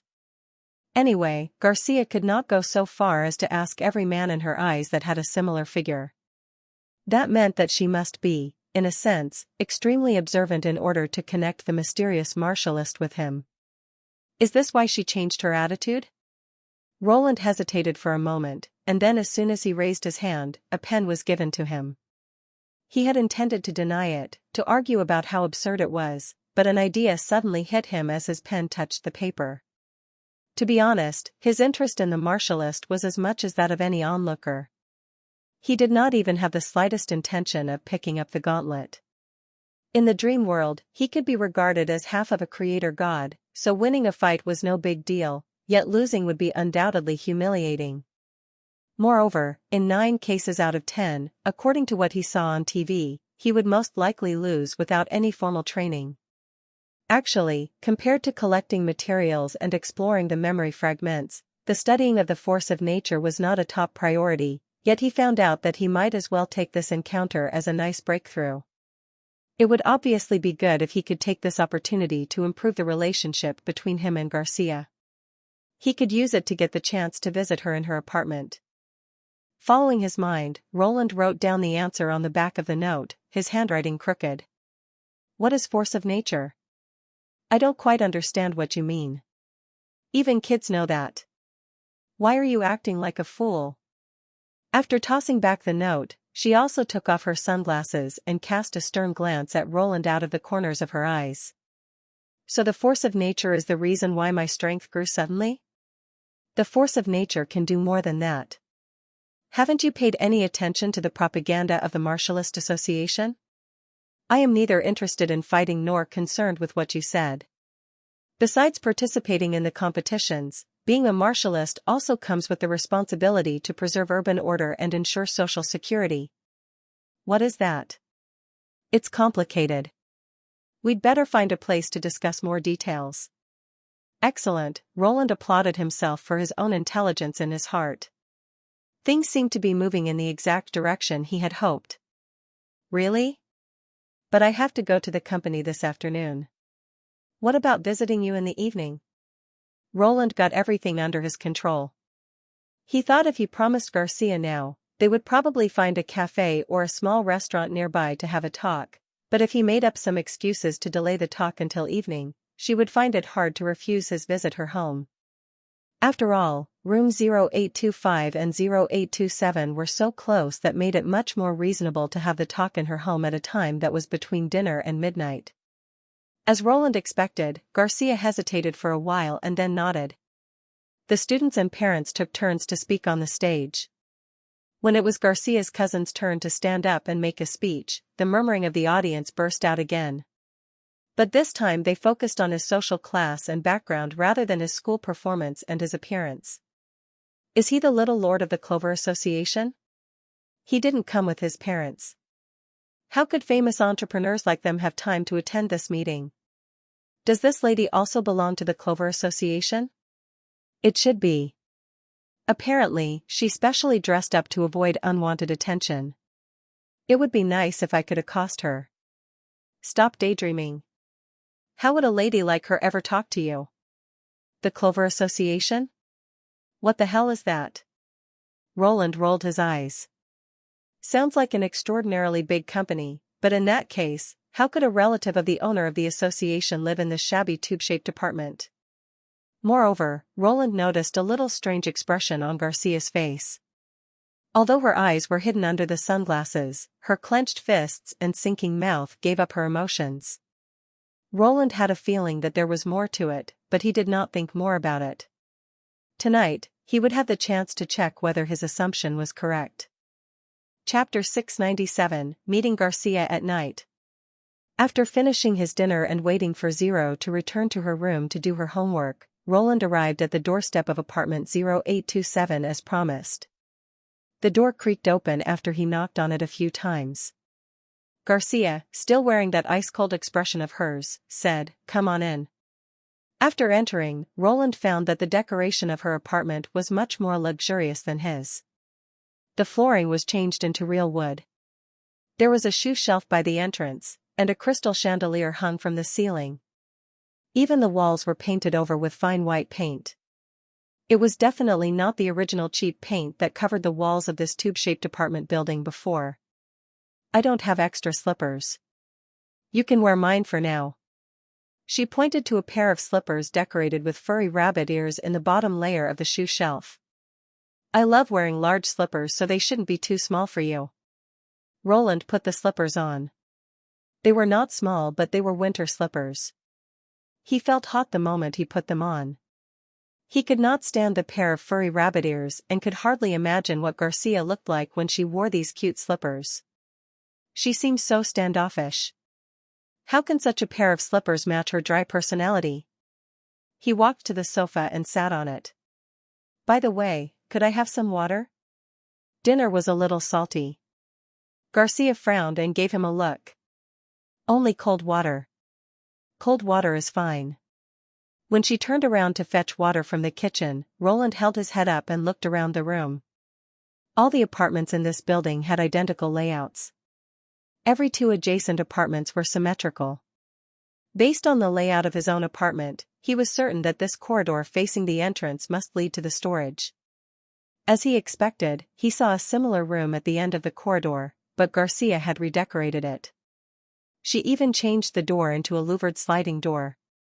Normally, this type of door could not be locked, which was good news for him.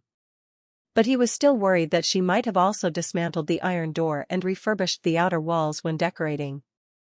When Garcia returned to the living room with a glass of water in her hand, Roland had stopped looking and leaned on the sofa to watch the TV. "Thank you," Roland said as he fetched the glass. "You live here alone? But in the parents' meeting this morning, they all said that you're the daughter of the clover." "No, I'm not. I've got nothing to do with the clover. You could even say that they're my enemies." Garcia interrupted in a cold tone. "Enemies?" Roland was stunned. "Then your cousin." Garcia seemed somewhat depressed. She explained, "They're taking advantage of my cousin by getting him to talk me into going back, but if I leave here, the Clover Association would demolish this building." "So it's the Clover Association that launched the mall expansion project next door? Who else would dare to demolish such an ancient building?" Garcia looked confused and asked, "You live here. Why don't you know this? This is going to be bad." "She isn't zero. She's a mature grown adult. If she inherits the characteristics of Princess Garcia, it would be even more difficult to fool her." "Ahem. I paid little attention to what's going on around this place.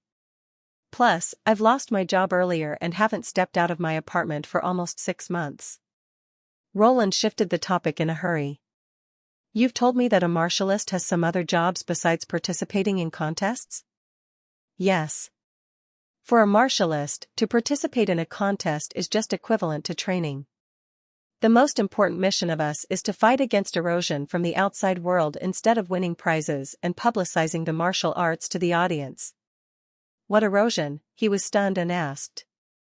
"You should know the fallen evils. They're one kind of the erosion and also the most common. They aren't people who lost their control over the force of nature after awakening. Instead, they're those who were eroded by the outside world, thus turning into another life form. Conventional means can barely harm them, so we need to stand up and fight against them," Garcia explained to him with a low voice. Roland swallowed hard as a sense of unease grew in his heart. The dream world is eroded? What's the meaning of the outside world? "I can't tell you more about that unless you join the Martialist Association and obtain a hunting license." "Why?" "Because not all people who have awakened their force of nature will choose to side with the martialists." Garcia pronounced her words one by one. "Some people even hope that forces from the outside world would break into our world. These people are hostile to all human beings. Hence, a hunting license would not only allow a person to fight against fallen evils, but also permit martialists to kill those awakened people who want to destabilize the society." "So that's why it's called the hunting license?" Roland was frightened upon hearing this. "In other words, if I confirm that I've awakened with the force of nature and refuse to join their martialist association, wouldn't I be considered as their mortal enemy?" Garcia shook her head as if she saw through his concerns. "A small part of the awakened refused to join the martialist association or to work for those forces of evil. They're called the centrists. Our martialist association won't take action against them, but the fallen evils are different. Most centrists act alone, so they would frequently get attacked by them. If you don't plan on joining the Martialist Association, you'd better hide your power forever. Seeing as Garcia had told him so much, Roland could not help but feel awkward. He initially thought that she was a callous person, but actually, she was not that difficult to talk to. When they first met each other in this world, he had even thought that she was an arrogant woman who thought she was above everyone else. When we first met each other, your immediate reaction was to reach for the weapon on your back, so why should I be nice to you? You should feel lucky that you didn't actually pull your weapon out. Otherwise, you would already be lying in a hospital bed. He finally loosened up and let go of his earlier doubts, but all he got was a blank stare. Just at this moment, Garcia's phone started ringing. She glanced at her phone and frowned, saying, "I've got to take this call."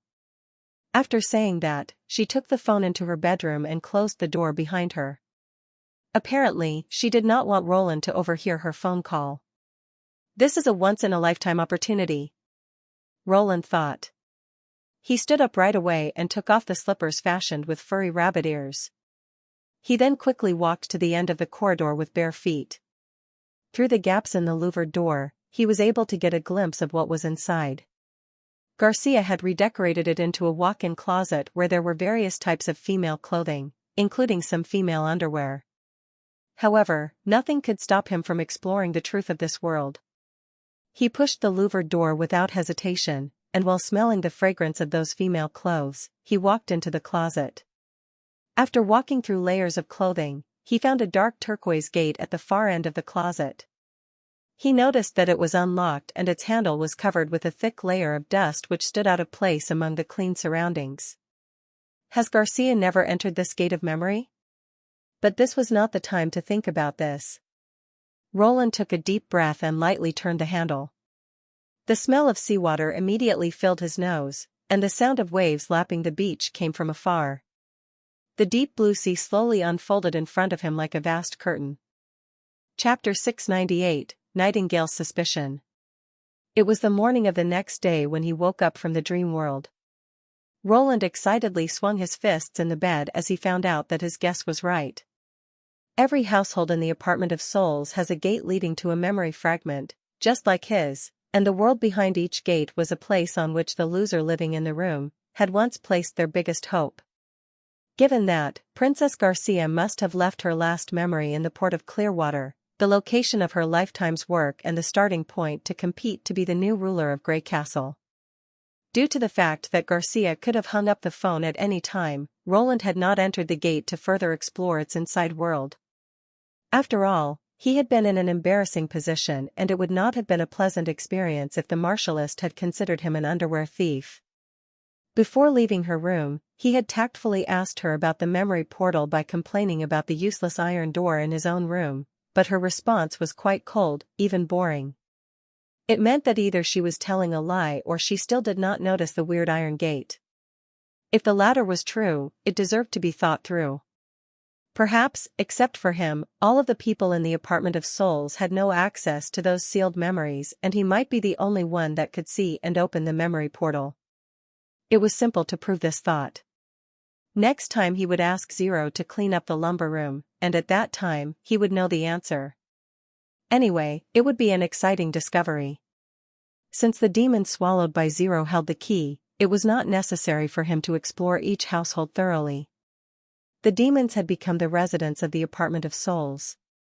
Finding them and entering their memory fragments might help him find some useful information about the Battle of Divine Will. When he went to his office, Wendy had been waiting for him for quite some time. There was a stack of resumes on the desk, which was the detailed information about the 4 witches from the Kingdom of Wolfheart. Although he had known the general situation from Yurko, he was also willing to conduct a whole review of it, especially those things happening in the Kingdom of Wolfheart. Roland read each page of the document written by Wendy and Scroll. In the end, he fixed his eyes on the name of Annie. He felt quite familiar when he first heard of Annie. After Nightingale reminded him, he remembered the resentful history between the Bloodfang Association and the witches of the Kingdom of Wolfheart. However, Annie was a quite common name, especially among the poor people in the lower class. At least, 5 or 6 out of 100 girls were named Annie, so it was normal to repeatedly hear the name. But the resume clearly recorded that she had indeed looked for the Bloodfang Association, and that she had not only been rejected but also almost sold to the nobles, so she was probably the sister Annie mentioned by Iffy. I have to say that such a coincidence is really filled with dramas. A week ago, he had received a confidential letter delivered by a carrier pigeon from Fjords. The letter read that Tilly and the other witches had started their trip. They should have done half of the trip by now. He did not know what the scene would be like when the two met. Although the reunion was not all about joys, and Iffy would certainly have a mixed bag of feelings of happiness and guilt, would Annie forgive Iffy who had betrayed her? Roland secretly sighed and hoped that the time would heal the trauma between them. He closed the resume and looked up to see Wendy asking, "Which places have you decided to show them around today?" "Your Majesty," Wendy replied, "I want to give them a tour of North Slope Mine, the steam engine assembly plant as well as the Chaos Drinks plant." The proposal was put forward by Wendy that the Witch Union would lead new witches to show them around Neverwinter. As far as she was concerned, this method would let newcomers be familiar with the local life and eliminate some unnecessary precautions and misunderstandings at the same time. After a 2-day visiting tour and 1 day resting, they could voluntarily choose to sign a contract or not, which had become a usual practice for the Union. Since Roland left the management of the witches to Wendy, she gradually got to the right track. Judging from the visiting spots she had picked, these places all demonstrated that witches could collaborate with the subjects and also proved to them that the assistant witches could cast their abilities for other purposes, not only for fighting. Roland nodded in satisfaction and said, "So I leave all this matter to you. Please take Lightning and Maggie with you. If something unexpected happens, they can help you control the situation." After all, Wendy was not good at fighting, and he also thought that every new witch would not be as nice as Anna. If there were 2 assistants flying in the sky to keep them alerted and Wendy had a revolver, she could deal with most unexpected emergencies. "I see. By the way, what do you think of the guide?" He changed the topic. "You mean number 76? Yeah." Roland took a sip of tea. Usually, he would not spend his precious time on a normal slave, but Yorko spoke highly of her. Additionally, after hearing the story told by his old friend, he also respected such a lady that would sacrifice her own life to save others. If there was no problem in her identity and background, he would like to offer her a good job. She gets along with the 4 witches, especially Amy, who considers her as a relative. As for me, if number 76 were vicious, she wouldn't have saved others' lives at the expense of her own life at the critical junction. We have the same thought. What if she is appointed to be a clerk of Witch Union? I remember that there are only 3 or 4 people in your office. If you have more subordinates, you'll find it easier to manage the organization. This position did not have extra requirements. The salary was acceptable and the job was quite easy. As long as she got on well with the witches, she was eligible to do the job. Wendy smiled. "I've no problems if she's willing to take the job." "No, Your Majesty," Nightingale abruptly appeared and interrupted him. "Don't offer her any job at present." Roland was stunned, then asked, "Is there anything wrong?" I can't tell." She hesitated for a while and continued, "But I can feel something isn't right." He took a weird look at Nightingale and kept silent for a while before saying, "I got it. Put this job thing aside." "Yes, Your Majesty." After Wendy bowed and stepped out his office, Nightingale anxiously held Roland's hands and asked, "Sorry, Your Majesty. Am I going too far? For the sake of safety?" "Yes. That's what you should do." He tapped the backs of her hands and comforted her. "You're responsible for the internal security of Neverwinter and you're not the one to blame if you're extra cautious about that.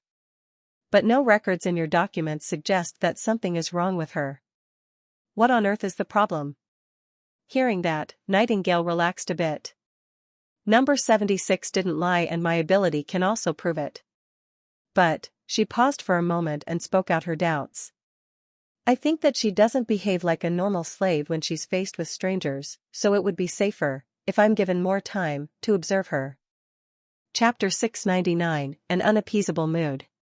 When number 76 entered the living room, The other 4 witches were sitting around the round table and enjoying the new food that had just been provided by the servant. "Good morning," Amy was the first one to greet her. "Come over here and have breakfast. Besides bread, we have fried eggs and milk this time. I haven't had such a sumptuous meal in a long time." "Sure," she agreed, a happy look on her face, as she took a seat beside Amy. After losing her sense of taste, food was only consumed to sustain life, while the process had become torturous. Having this affliction for hundreds of years now, she could calmly engulf the trash-like, tasteless food. She would then provide the appropriate praise based on her distant memories. "This is really delicious. Isn't it?" Amy mumbled as she chewed some egg. "It has been over a year since I last ate fried eggs."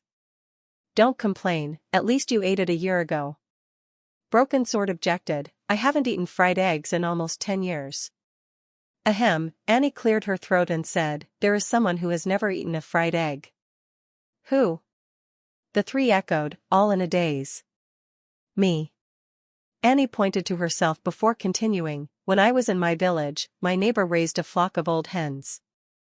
I always wanted to crawl into the henhouse and steal an egg so I could have a taste. But, my first attempt ended with me almost being beaten to death by my father, with a rolling pin, after he discovered me." "Your father is honest," Hero said in a respectful tone. "Honest?" She shrugged and said, "He was only afraid that the neighbor would discover me and make a claim for damages. As for the eggs I had stolen, they were eaten by my father and younger brother." The living room instantly fell into a brief silence. "Ahem, let's have our breakfast," Hero deflected, somewhat embarrassed. Pfft, Amy was the first to burst into laughter. "Ha ha ha, so that's what happened, ha ha." As soon as Amy laughed, the rest of the witches were unable to restrain their laughter. Even number 76 could not help but smile herself. After struggling to survive for so long, these witches finally found a peaceful home.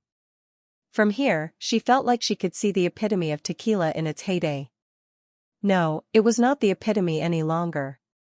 She told herself that Neverwinter would be the new holy city and that the witches would be bound to regain their glory. Because the chosen one had appeared. "Huh, you didn't sleep well, did you?" Amy stretched out her hand to wipe the corner of number 76's eyes. "You have dark circles under your eyes." "Oh, maybe," number 76 lowered her head as she replied, "I was too excited to fall asleep last night." Even though she only needed 2 hours of deep sleep to replenish her spirit, she couldn't go days without sleep. If a soul was overused, the effects were reflected in the physical body, which was a big taboo for witches. After all, a damaged and senile body could be remedied while a traumatized soul would remain perpetually withered. How could she sleep though? She did not want to fall into the dark dormancy at all. She was afraid that everything was just a dream and that when she woke up, the chosen one would have disappeared into thin air. What she needed most was to find the one with the orange light and to contact Pasha. It really wasn't going to be easy. According to Wendy, most of the witches lived in the witch building of the castle district. However, she wasn't a witch and she couldn't enter the castle by joining the union. It was unlikely that she could depend on these witches from the kingdom of Wolfheart. Of course, she could risk being discovered and try to sneak into the castle. That way she could confirm the chosen one. Unfortunately, that was not a smart option. She didn't know if the chosen one would believe her, and the green-haired witch, that had the ability for magic perception, was difficult to deal with. Number 76 wasn't sure if she could smoothly extract the chosen one through the maze ruins while being pursued by combat witches. God's punishment army was born to battle witches, but they were not invincible. There was also the local lord that happened to be dreadfully powerful, which acted as a type of deterrent. Since the Lord could defeat Starfall City, they feared him taking possession of the many soldiers of God's punishment army. Since they lost the ability to repopulate, they needed humans to help them re-strengthen their numbers, even if the demons are defeated. Hence, Pasha being right about them needing to, sooner or later, cooperate with the 4 kingdoms. Therefore, unless absolutely necessary, Tequila wouldn't turn against the kingdom of Grey Castle. Of course, if the king wanted to kill the chosen one, it would leave her no choice. Even if she had to sacrifice herself, she would protect the chosen one, who could dominate the battle of the divine will. "Can't you nap later?" Amy hid her smile as she said, "The servant informed us that lunch and dinner will be served on time, so unlike before, we don't need to go out and spend the day finding our own food." "No worries, Miss Nana completely cured me," Number 76 stated while patting her chest, indicating her energy had been replenished. Then she hesitated before asking, "Is Lady Wendy going to show you around Neverwinter later?" I don't want to stay alone." "You can come with us," Amy responded instantly. "But don't worry about it, we can hang around the streets. Plus, if you come, you can help carry Hero." "I understand," Broken Sword echoed, "I don't like staying alone in the room, either." "I'm sorry if I am any trouble for you," Hero smiled at number 76. Annie calmly said, "Don't worry. I'll talk to Lady Wendy about it."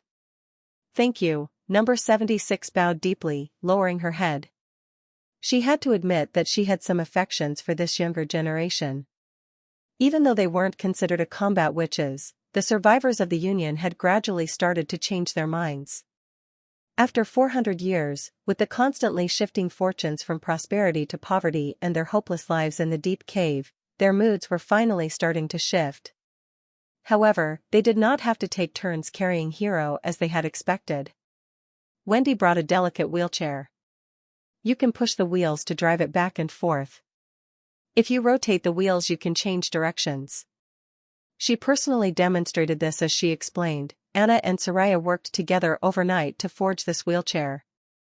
With it, Hero can go anywhere, within a limited area. Hearing the name of Anna, number 76 was startled. Wasn't Anna the High Awakened claimed by Nana? Would they really go through so much trouble for a common witch who had lost her legs? "Thank you, my lady," Hero said, choking back tears. "You're welcome. Please regard Neverwinter as your personal home."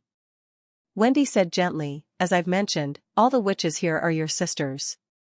While Hero familiarized herself with the wheelchair, Annie asked Wendy, the leader of the Union, if number 76 could join them. However, Wendy didn't respond quickly. Instead, she turned to look at her. After a moment passed, Wendy nodded, "Sure, what's one person more?" However, the long pause caught number 76 off guard. Somehow, the pause made her feel uneasy. "Is my inspection not over yet?" Chapter 700, The First Senior Witch. It would be meaningless to fret over the matter now as she had to follow those four, even if that would catch attention from others. This would be the best opportunity to observe the city and the Witch Union closely. If she waited until the witches entered the castle district, it would be much harder to keep in contact with them. With that thought, number 76 showed Wendy a somewhat timid smile. "I'm sorry to have caused so much trouble." "See, I told you that Miss Wendy wouldn't mind," Amy said with a grin. Instead, it was Annie who sensed something strange. She looked at the two people and did not say a word. "Let's go." After Hero became a bit familiar with using the wheelchair, Wendy clapped her hands and smiled. "Our first stop for today is the central area of Neverwinter, North Slope Mine." "Mine?" All five of them were dumbfounded for a moment. What's the point of visiting a mine?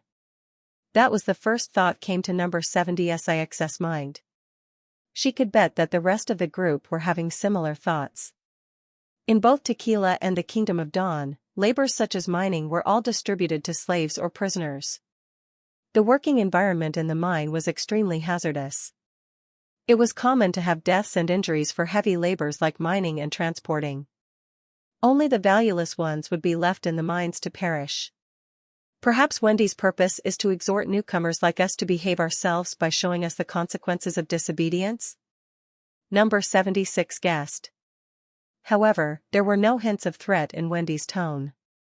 Instead of a mine, it's more like the source of power to Neverwinter. The more steel that one could produce, the more qualified the one would become to represent justice. This is a sentence that His Majesty always says to us. It's a mouthful, right? There was a lingering smile in her eyes when she talked about the king. Anyways, you guys will know when you guys see it. Represent justice?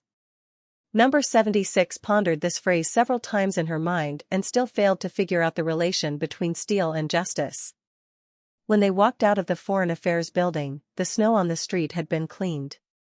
They did not know what kind of magical method that the locals used. There was now only a puddle of water at where the heavy snow had previously piled up. New snow was flowing from the sky, but much less compared to that a few days ago. Hectic freemen were everywhere on the street, seeming to have endless work. They walked hurriedly through the streets and allies in the snow. It was the serene time of severe winter and the months of demons, but the whole city was filled with liveliness.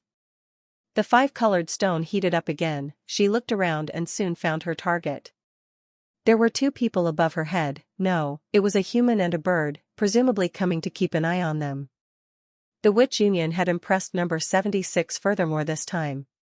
Such means and conscientiousness were comparable to the small city-state during the Tequila Age. It did not seem like a wild witch organization after the decline of the union.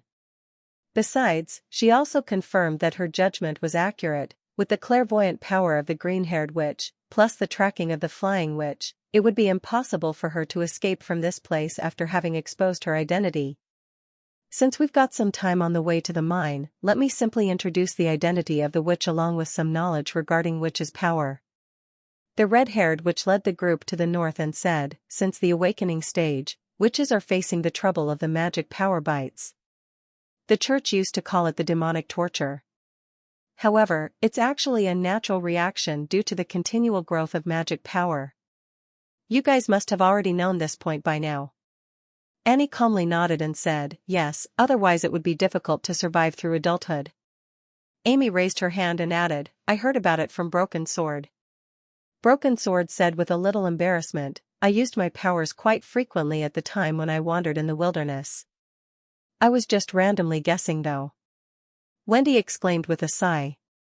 The Witch Cooperation Association said the same words too. It's a blessing that we all made it through. Once we've stepped into adulthood, the original power of the witch will be solidified and a witch might even develop a derivative skill. The specific symptom is that the magic swirl in her body will expand and becomes distinct. What's that? Amy asked in curiosity. Something that every witch has, it's like an air current that never ceases to stop swirling. Wendy patted the young girl's head lovingly.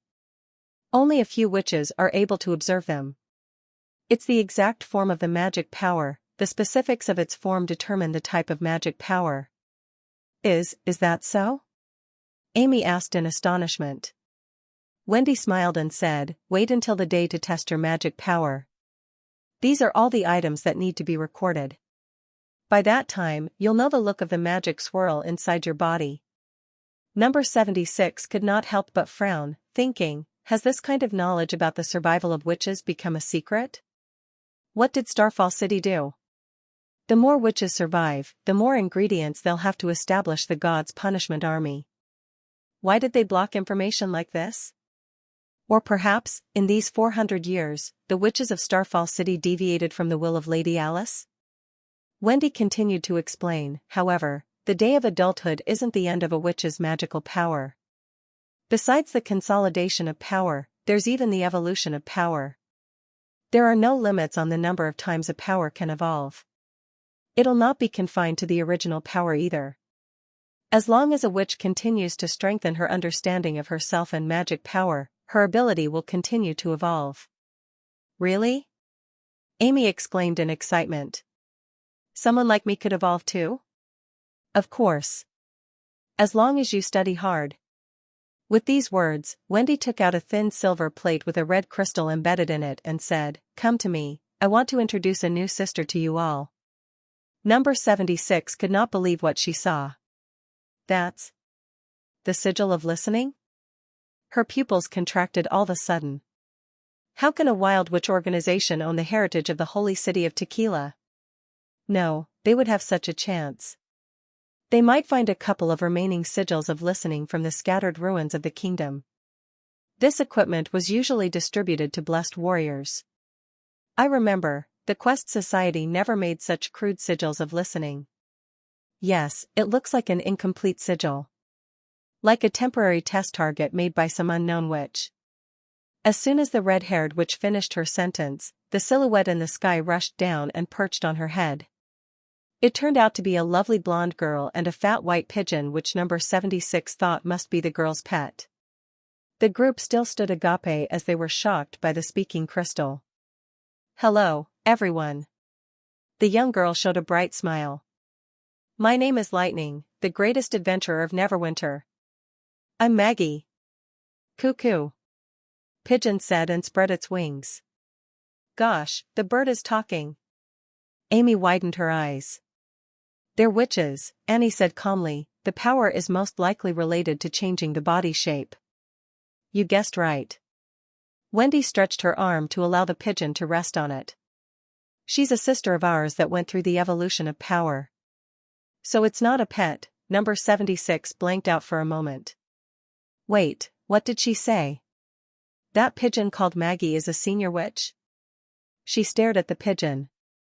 It rubbed Wendy's cheek amiably and spread its wings and lifted its head up when being introduced to the group. It seemed to be presenting its strength by doing so. She could not help but wonder, is it really a senior witch? Back in Tequila, she would be able to join the upper class of the Union and become one of the rulers of the Holy City. "I should show respect to every senior witch.